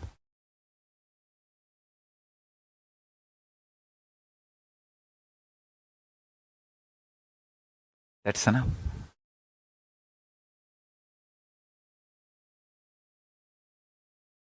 He will manifest and bless all of us. So now, sit straight. Let's dissolve into Paramashiva. Let Paramashiva manifest now in all of us. Sit straight with the original verses, original words of Paramashiva. Understand, Paramashiva himself uttered these words in Agama to describe himself. I am going to utter the original words of Paramashiva and invoke him in all of us. He is going to manifest now. Sit straight. Close your eyes. Om Satyo Jatam Prabhatyami Satyo Jataya Vai Namo Namaha Bhave Bhave Nati Bhave Bhavasvamam Bhavodbhavaya Namaha Vamadevaya Namo Jyeshtaya Nama Sreshtaya Namo Rudraya Nama Kalaya Nama Kalavigaranaya Namo Balavigaranaya Namo Balaya Namo Balapramadhanaya Nama Sarvabhutadamanaya Namo Manonmanaya Namaha Akorebhyo Takorebhyo Gora Gora Darebhyaha Sarvebhyo Sarva Sarvebhyo Namaste Astru Rudra Rubebhyaha Tatpurushaya Vitmahe Mahadevaya Dhimahi Tanno Rudra Prachodayat Isana Sarva Vidyanam Ishvara Sarva Bhutanam Brahmatibatir Brahmanotibatir Brahma Shivo me astu Sadashivom.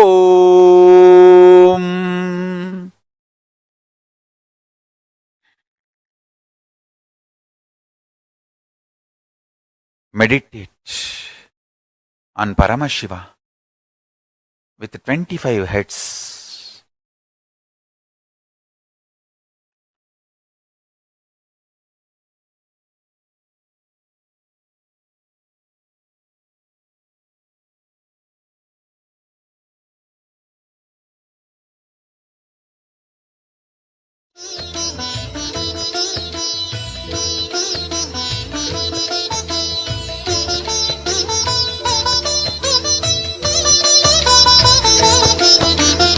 ஏகதயாநிதி ஈஸ்வரனாம் நம ஈன்றவள் சூருக்கு காவலனாம் சாஸ்வதமானவன் ஈஸ்வரனாம் நம் சாகச செயலுக்கு மூலவனாம் சிவபெருமான் யுக சுகம் தருவான் வழியுரைத்து நல்ல வரம் தருவான் சன்னதி வந்தோர்க்கு நிம்மதி தந்தாளும் ஈசனை நேசனை போற்றிடுவோம் நடன சபேசன் திருவருள் நாடி நடப்போம் நடப்போம் மதுரை பதி தேடி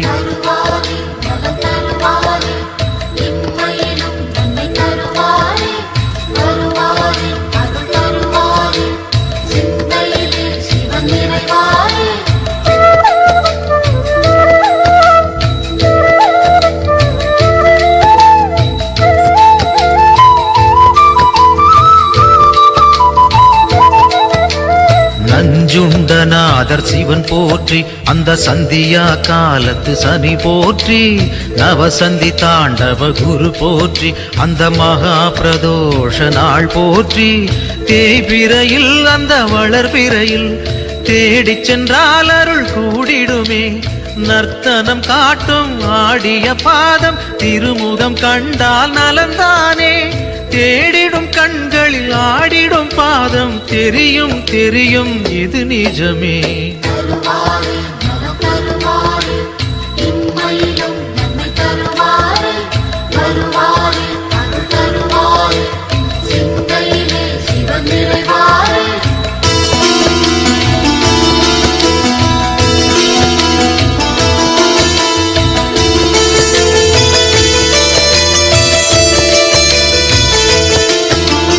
கனலென மூழ்வது சிவன் தேகம், பெரும் கருணைக்கு ஈடு அவனாகும், ஐந்தென ஆனது பிரதோஷம், நல்ல சுபிட்சத்தை அருள்வது பிரதோஷம், பௌர்ணமியில் சிவ பூஜை செய்தால் சிவனவனின் அருள் நம்மை சேரும், ரிஷபத்தில் தோன்றும் ஈஸ்வரன் கோலம் பார்த்திட கூடிடும் சந்தோஷம், திருநீறு பூசி திரிசூலம் தாங்கி இறைவன் அருள்வான் கோடி வரமேந்தி.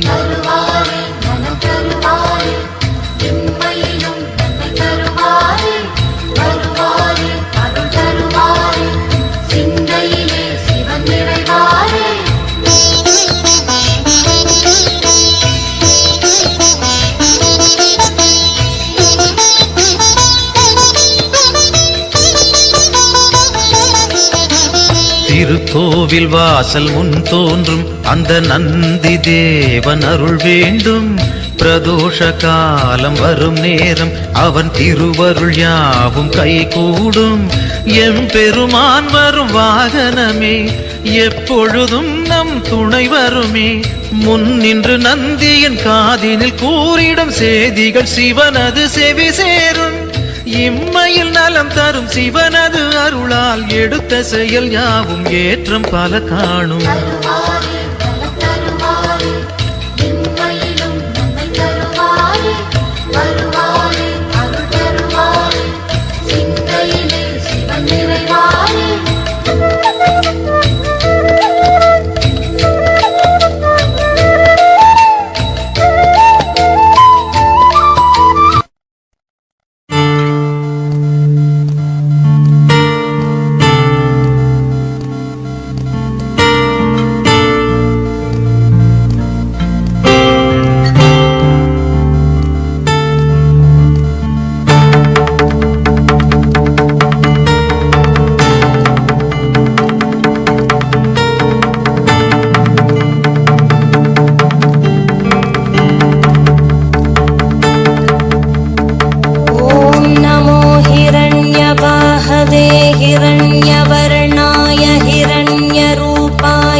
अंबिकापतय उमापतये पशुपतये नमो नमः।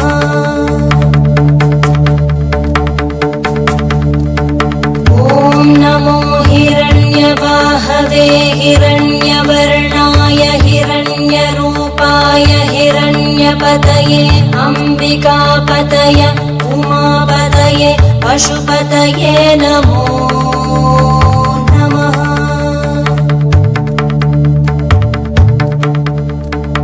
ॐ नमो हिरण्यवाहवे हिरण्यवर्णाय हिरण्यरूपाय हिरण्यपतये अंबिकापतय उमापतये पशुपतये नमो नमः।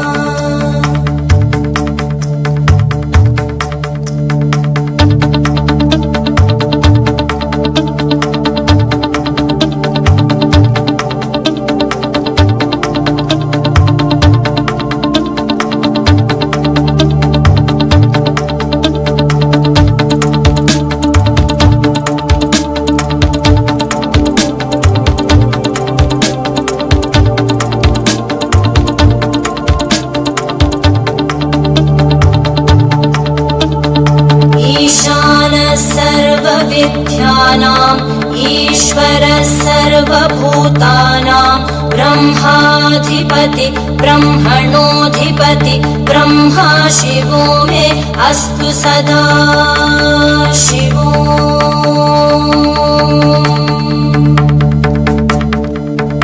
ईशानः सर्वविद्यानाम् ईश्वरः सर्वभूतानां ब्रह्माधिपति ब्रह्मणोऽधिपति ब्रह्मा शिवो मे अस्तु सदा शिवो।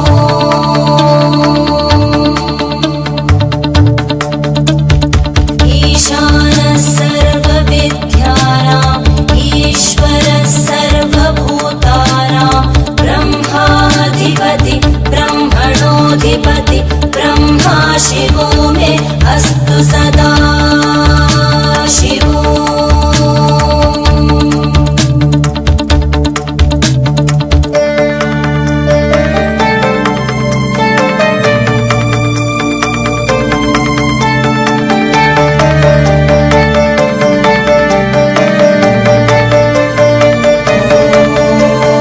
तत्पुरुषाय विद्महे वाग्विशुद्धाय धीमहि तन्नः शिवः प्रचोदयात्।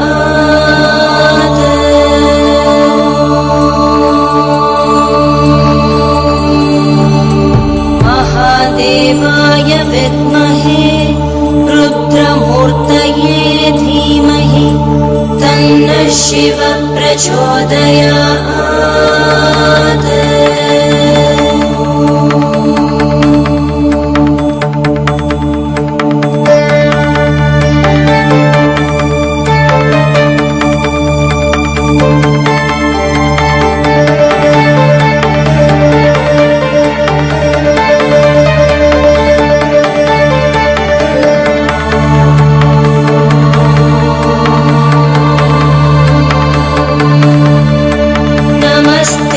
अस्तु भगवन् विश्वेश्वराय महादेवाय त्र्यम्बकाय त्रिपुरान्तकाय त्रिकाग्निकालाय कालाग्निरुद्राय नीलकण्ठाय मृत्युञ्जयाय सर्वेश्वराय सदाशिवाय श्रीमन्महादेवाय नमः।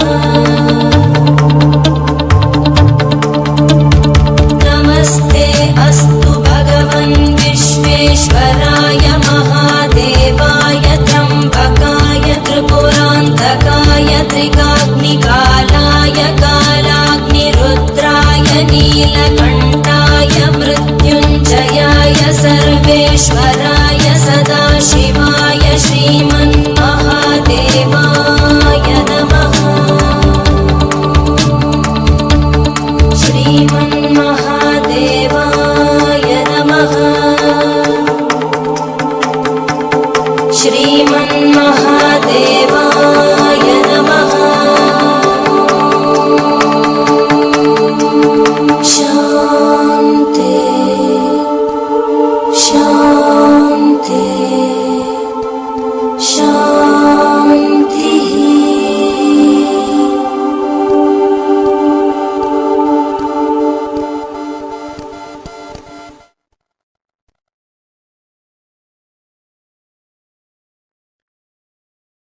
ॐ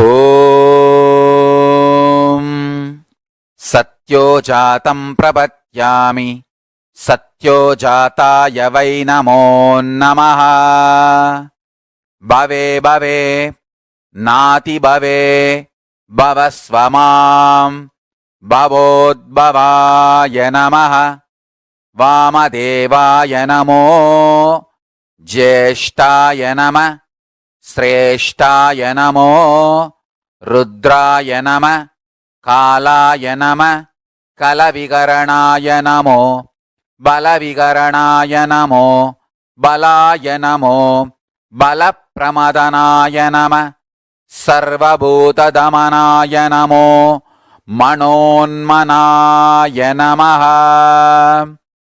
अकोरेभ्यो तकोरेभ्यो घोरघोरधरेभ्यः सर्वेभ्यो सर्वसर्वेभ्यो नमस्ते अस्तु रुद्ररूपेभ्यः तत्पुरुषाय विद्महे महादेवाय धीमहि तन्नो रुद्र प्रचोदयात् ईशानः सर्वविद्यानाम् ईश्वरः सर्वभूतानां ब्रह्माधिपति ब्रह्मणोऽधिपतिर्ब्रह्मा शिवो मे अस्तु सदाशिवोम्.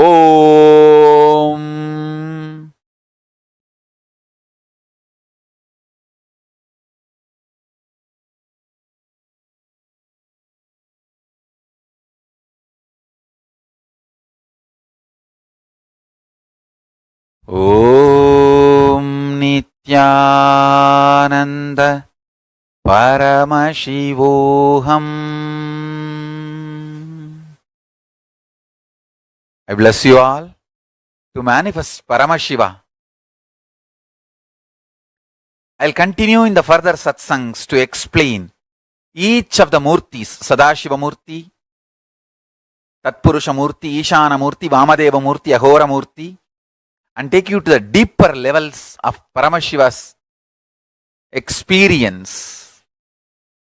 So now, don't miss the satsangs, next satsangs.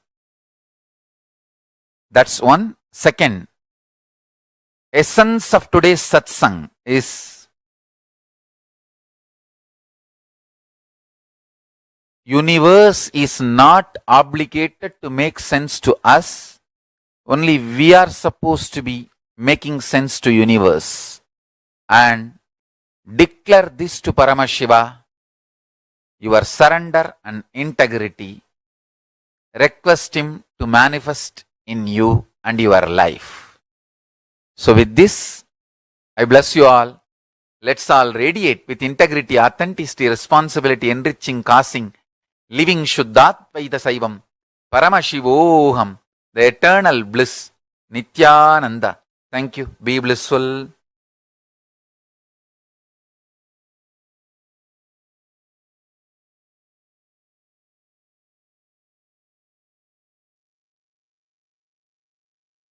Is not obligated to make sense to us. Only we are obligated to make sense to the universe. That one line has tons of layers and layers and layers of meaning for us to contemplate and understand. Anyways, now this one meditation process, Swamiji is literally tuned our inner space to manifest that Paramashivatva, experiencing that awakening of the higher dimensions of each of us.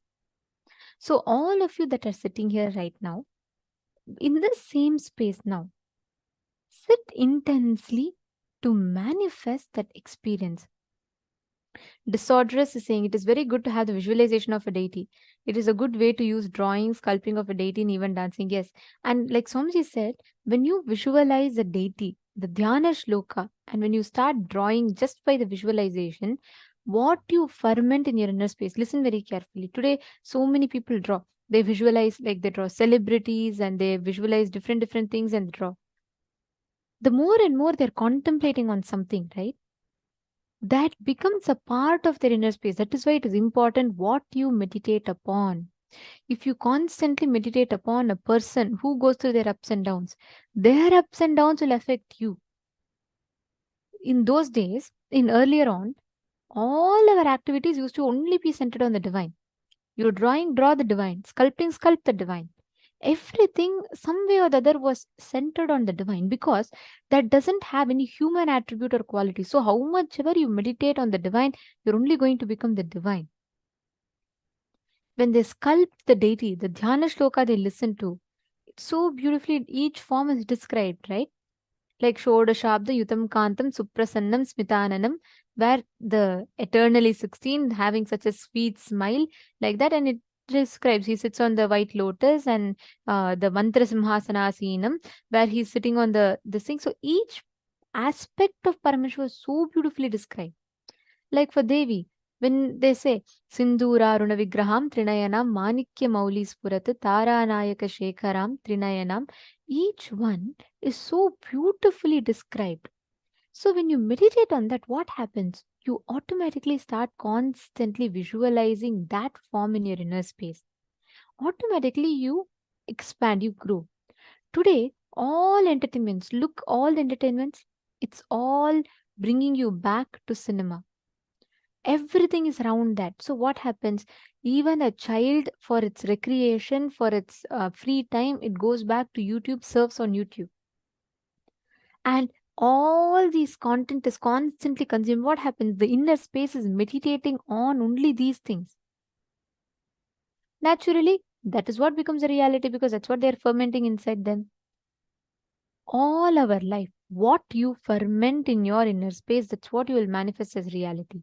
It is very important to know, to be conscious of what you're fermenting. If you ferment in your inner space, if you constantly cherish human emotions, violence based games, thinking, then that violence gets instilled in your system. If you cherish inside your inner space constantly the life powerful, life positive cognitions, then that's what becomes a reality for you. So it really matters based what we are thinking, what we contemplate, what we learn. Are all of you understanding? Okay, today we have a very, very powerful initiation. We request all the participants to invite your friends, family members. Like Swamiji said, today we'll be having this exclusive session on Charya Pada, Kriya Pada, Yoga Pada, Jnana Pada. And moreover, we will be having this very special initiation where we'll be getting initiated into experiencing, awakening the subtle brain grooves in us.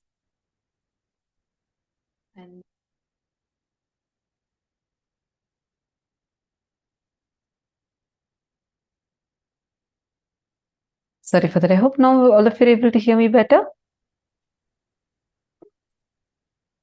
Great. Now, all the participants listen intensely. This visualization technique, how many of you want to be like a person who's very involved, who can think through, who can cognize deeply?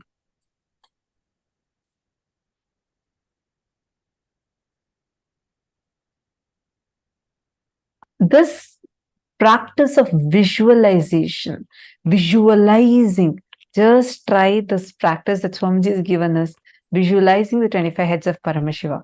That itself can awaken your brain cells. In Gurukul, we used to have this Vakya.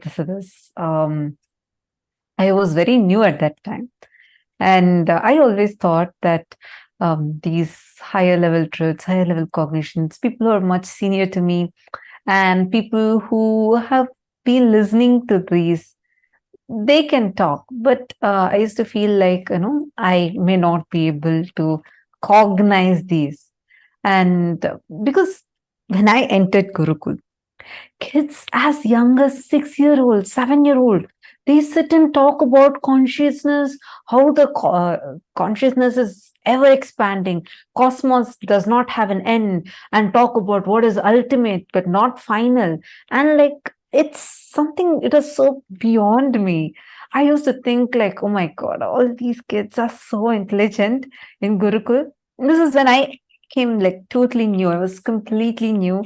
I did not know about Swamiji. I did not know about any of Swamiji's teachings. Even the basic 4 tattvas about integrity, authenticity, responsibility, enriching, I learned only after like coming and joining Gurukul. I did not know about any of these before. So it was like, I had this fear in me, like as to, I may not be able to grasp the kind of things, how the other kids are all talking. I shouldn't even use the word fear, but more like a cognition in me. Few days later, we had, like Swamiji was talking in satsang about Vakyatasadas, the importance of Vakyatasadas, where you actually, it's more like it's not exactly a debate. In debate, there are 2 teams. One team tries to prove what the other team tells is wrong and tell their points. That's the way usual debates happen. Here, Vakyatasadas is slightly different. Because here you are debating on things, but it's not to prove the other person is right or wrong. It is to go deeper into the truth. So we discuss. It's discussion, debates, and experience sharing. With all of that, Swamiji will give a subject every day in Satsang. Swamiji will announce today's subject for Vakyats this is. And Swamiji will give a powerful cognition, and then we'll be discussing over it and contemplating on it. It'll be a live show. So when Swamiji started, when initially started about Nithyananda has posted, I remember it too, especially on Upanishads. Yes, I'm talking about the Upanishads time. That's my favorite time, one of my favorite times, Ishavasya Upanishad. So we were just learning about Ishavasya Upanishad in Gurukul. So Swamiji had told us the first day in satsang that I want my Gurukul kids to start doing Vakyats. Like, okay, probably, there are kids who've been very senior to me. They've been here for like so many years. They're going to be starting the Vakyas. I really did not even cognize like I'm going to be a part of it or anything.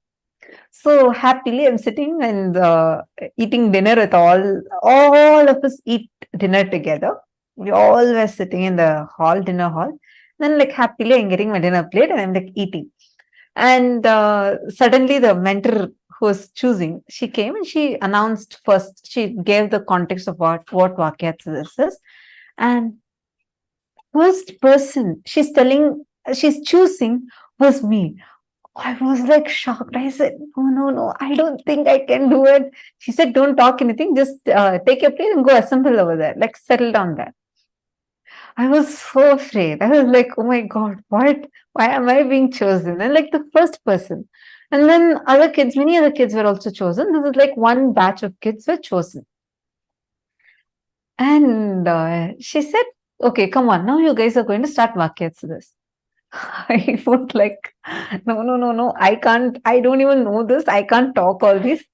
These are too high for me to even be able to cognize. Suddenly, like, I felt like I'm being called here, like, I won't know. I had so much of resistance.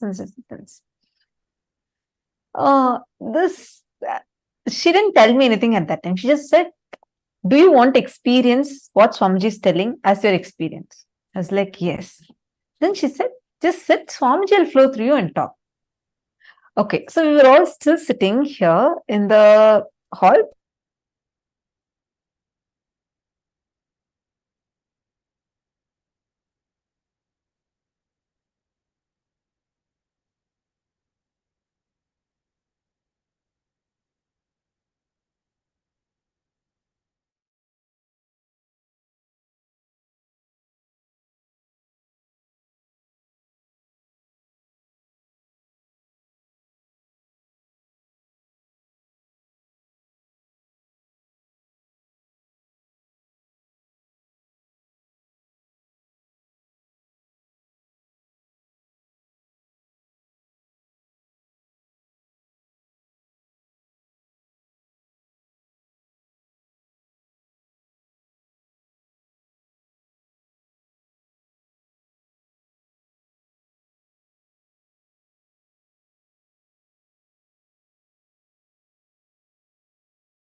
So sorry, I think we had a small technical glitch. Now I hope all of you are able to hear me. Okay, I was just sharing about so I think I'll continue from where I left. We were all sitting, so my mentor came and asked me in Gurukul. She asked me, don't you want to experience it? And I was like, yeah, I want to also experience. She's like, just sit, Swamiji will flow through you. I was like, okay, fine. And we all were sitting. So that time, I was sitting in the hall, like the meditation hall, where we also, like, there's dinner hall, and then that's where we all discuss, where workshop and all happens. So I'm sitting there with the other kids. All of a sudden, Swamiji walks in. And Swamiji says, come on, you guys should start live shows. I am like, what? Live shows? I'm here sitting thinking, I can't even cognize this. We have not even started. The Vakyatsa's discussion has not even started properly. We just started with Sadguru Vandanam, and in just few minutes, Swamiji walked in and told that you guys start the live show. And in Gurukul, anything Swamiji says, it's like you immediately do it like right away. So I actually, in the beginning, I thought, okay, probably we started in a few days. So mentor was like, oh yes, Swamiji, we'll do it immediately. And she just told all of us to get up and come, let's go to a TV show. I was not ready at all. I was like, no, this is like impossible for me to do. I had like so much of, I didn't really have a fear, because even before this incident itself, there's another incident through which, like with Swamiji's blessings, that stage fear in me broke. So this time there was no fear like to talk publicly. That wasn't the thing. My fear was mainly like I had a lot of resistance, thinking, how am I going to even cognize this? This is just going to be too much. How am I going to even cognize this? And then we all go and sit. I asked the other kids, hey, how we don't have any preparation and we don't even know what you're going to talk. And all of them kept telling, Swamiji will flow through, don't worry. You just, what is the subject Swamiji gave to us? Let us start with that. We sat, I remember this so clearly. Even now, these shows are available. The recorded shows of these are available. We sat and then Swamiji blessed us to start. That's all.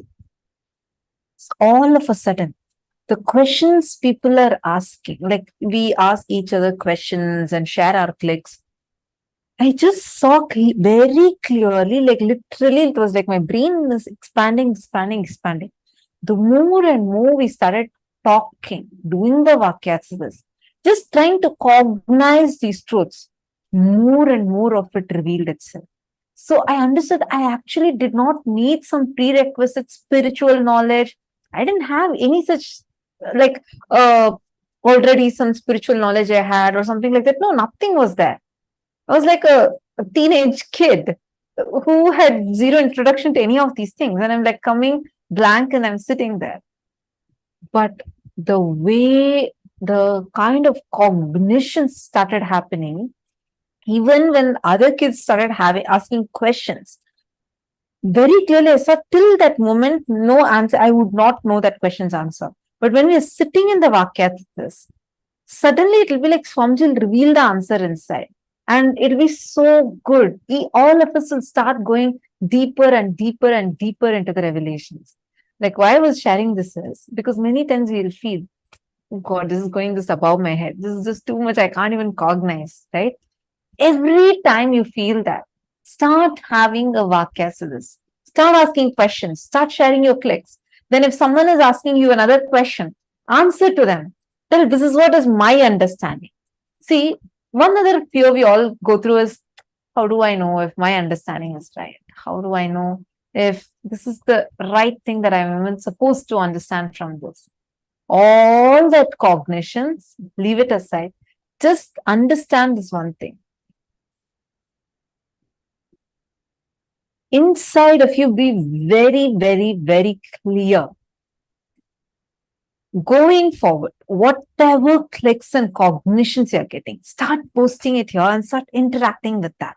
Meaning, you start asking your questions on that, start sharing your clicks on that. Suddenly, you will see, you will become like your brain will open up so much. You'll you'll feel like, oh my God, this is just expanding, expanding, and expanding. Like, try cognizing infinity. Every cognition Swamiji tells in satsang, try it. Like, just play with those cognitions. You will see how suddenly you'll, even before Swamiji reveals something in the satsang, you'll feel like Swamiji has already revealed that to you inside of you. How many of you here already had this as an experience?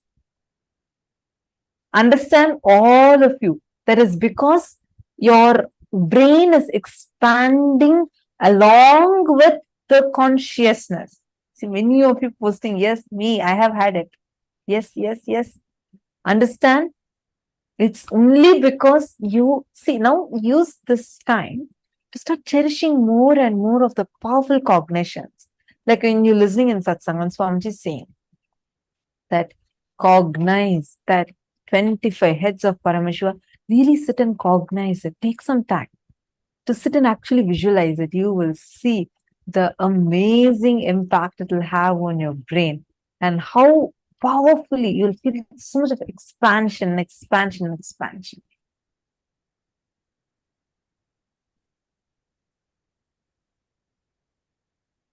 Actually, the Vakyats time and all used to be so much of fun. I remember one day we all were having a question. Like, all of us had this one question where we were getting stuck at.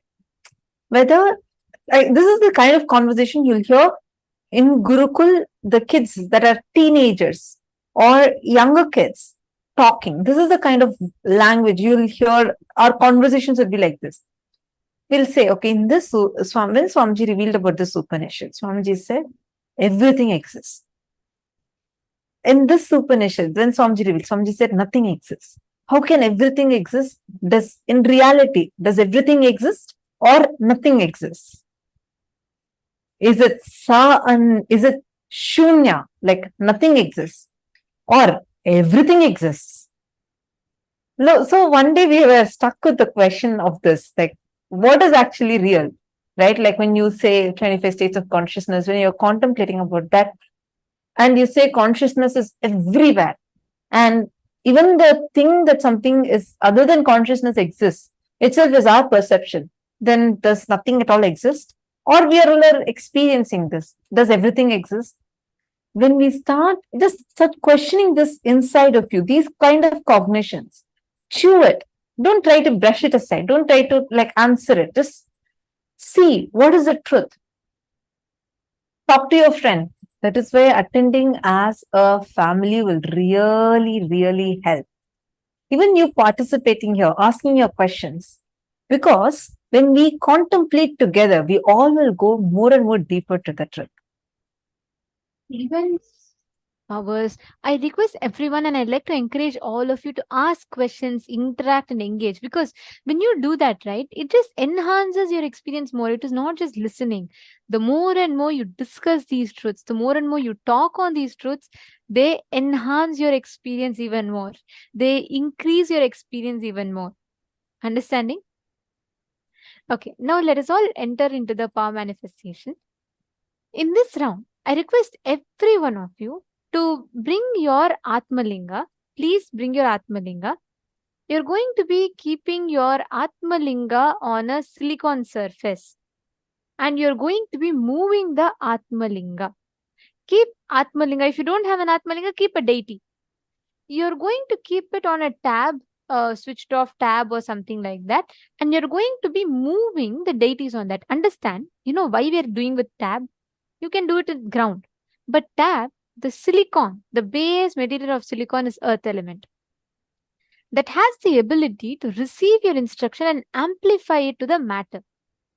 So when you sit and put it on the deities on the tab, actually you will see receive your instruction, amplify it and push the deity or Atmalinga forward. It's a very easy science that you can manifest. So sit now and just as long as you're comfortable, put this thing on this. Actually, can you all see here? This is from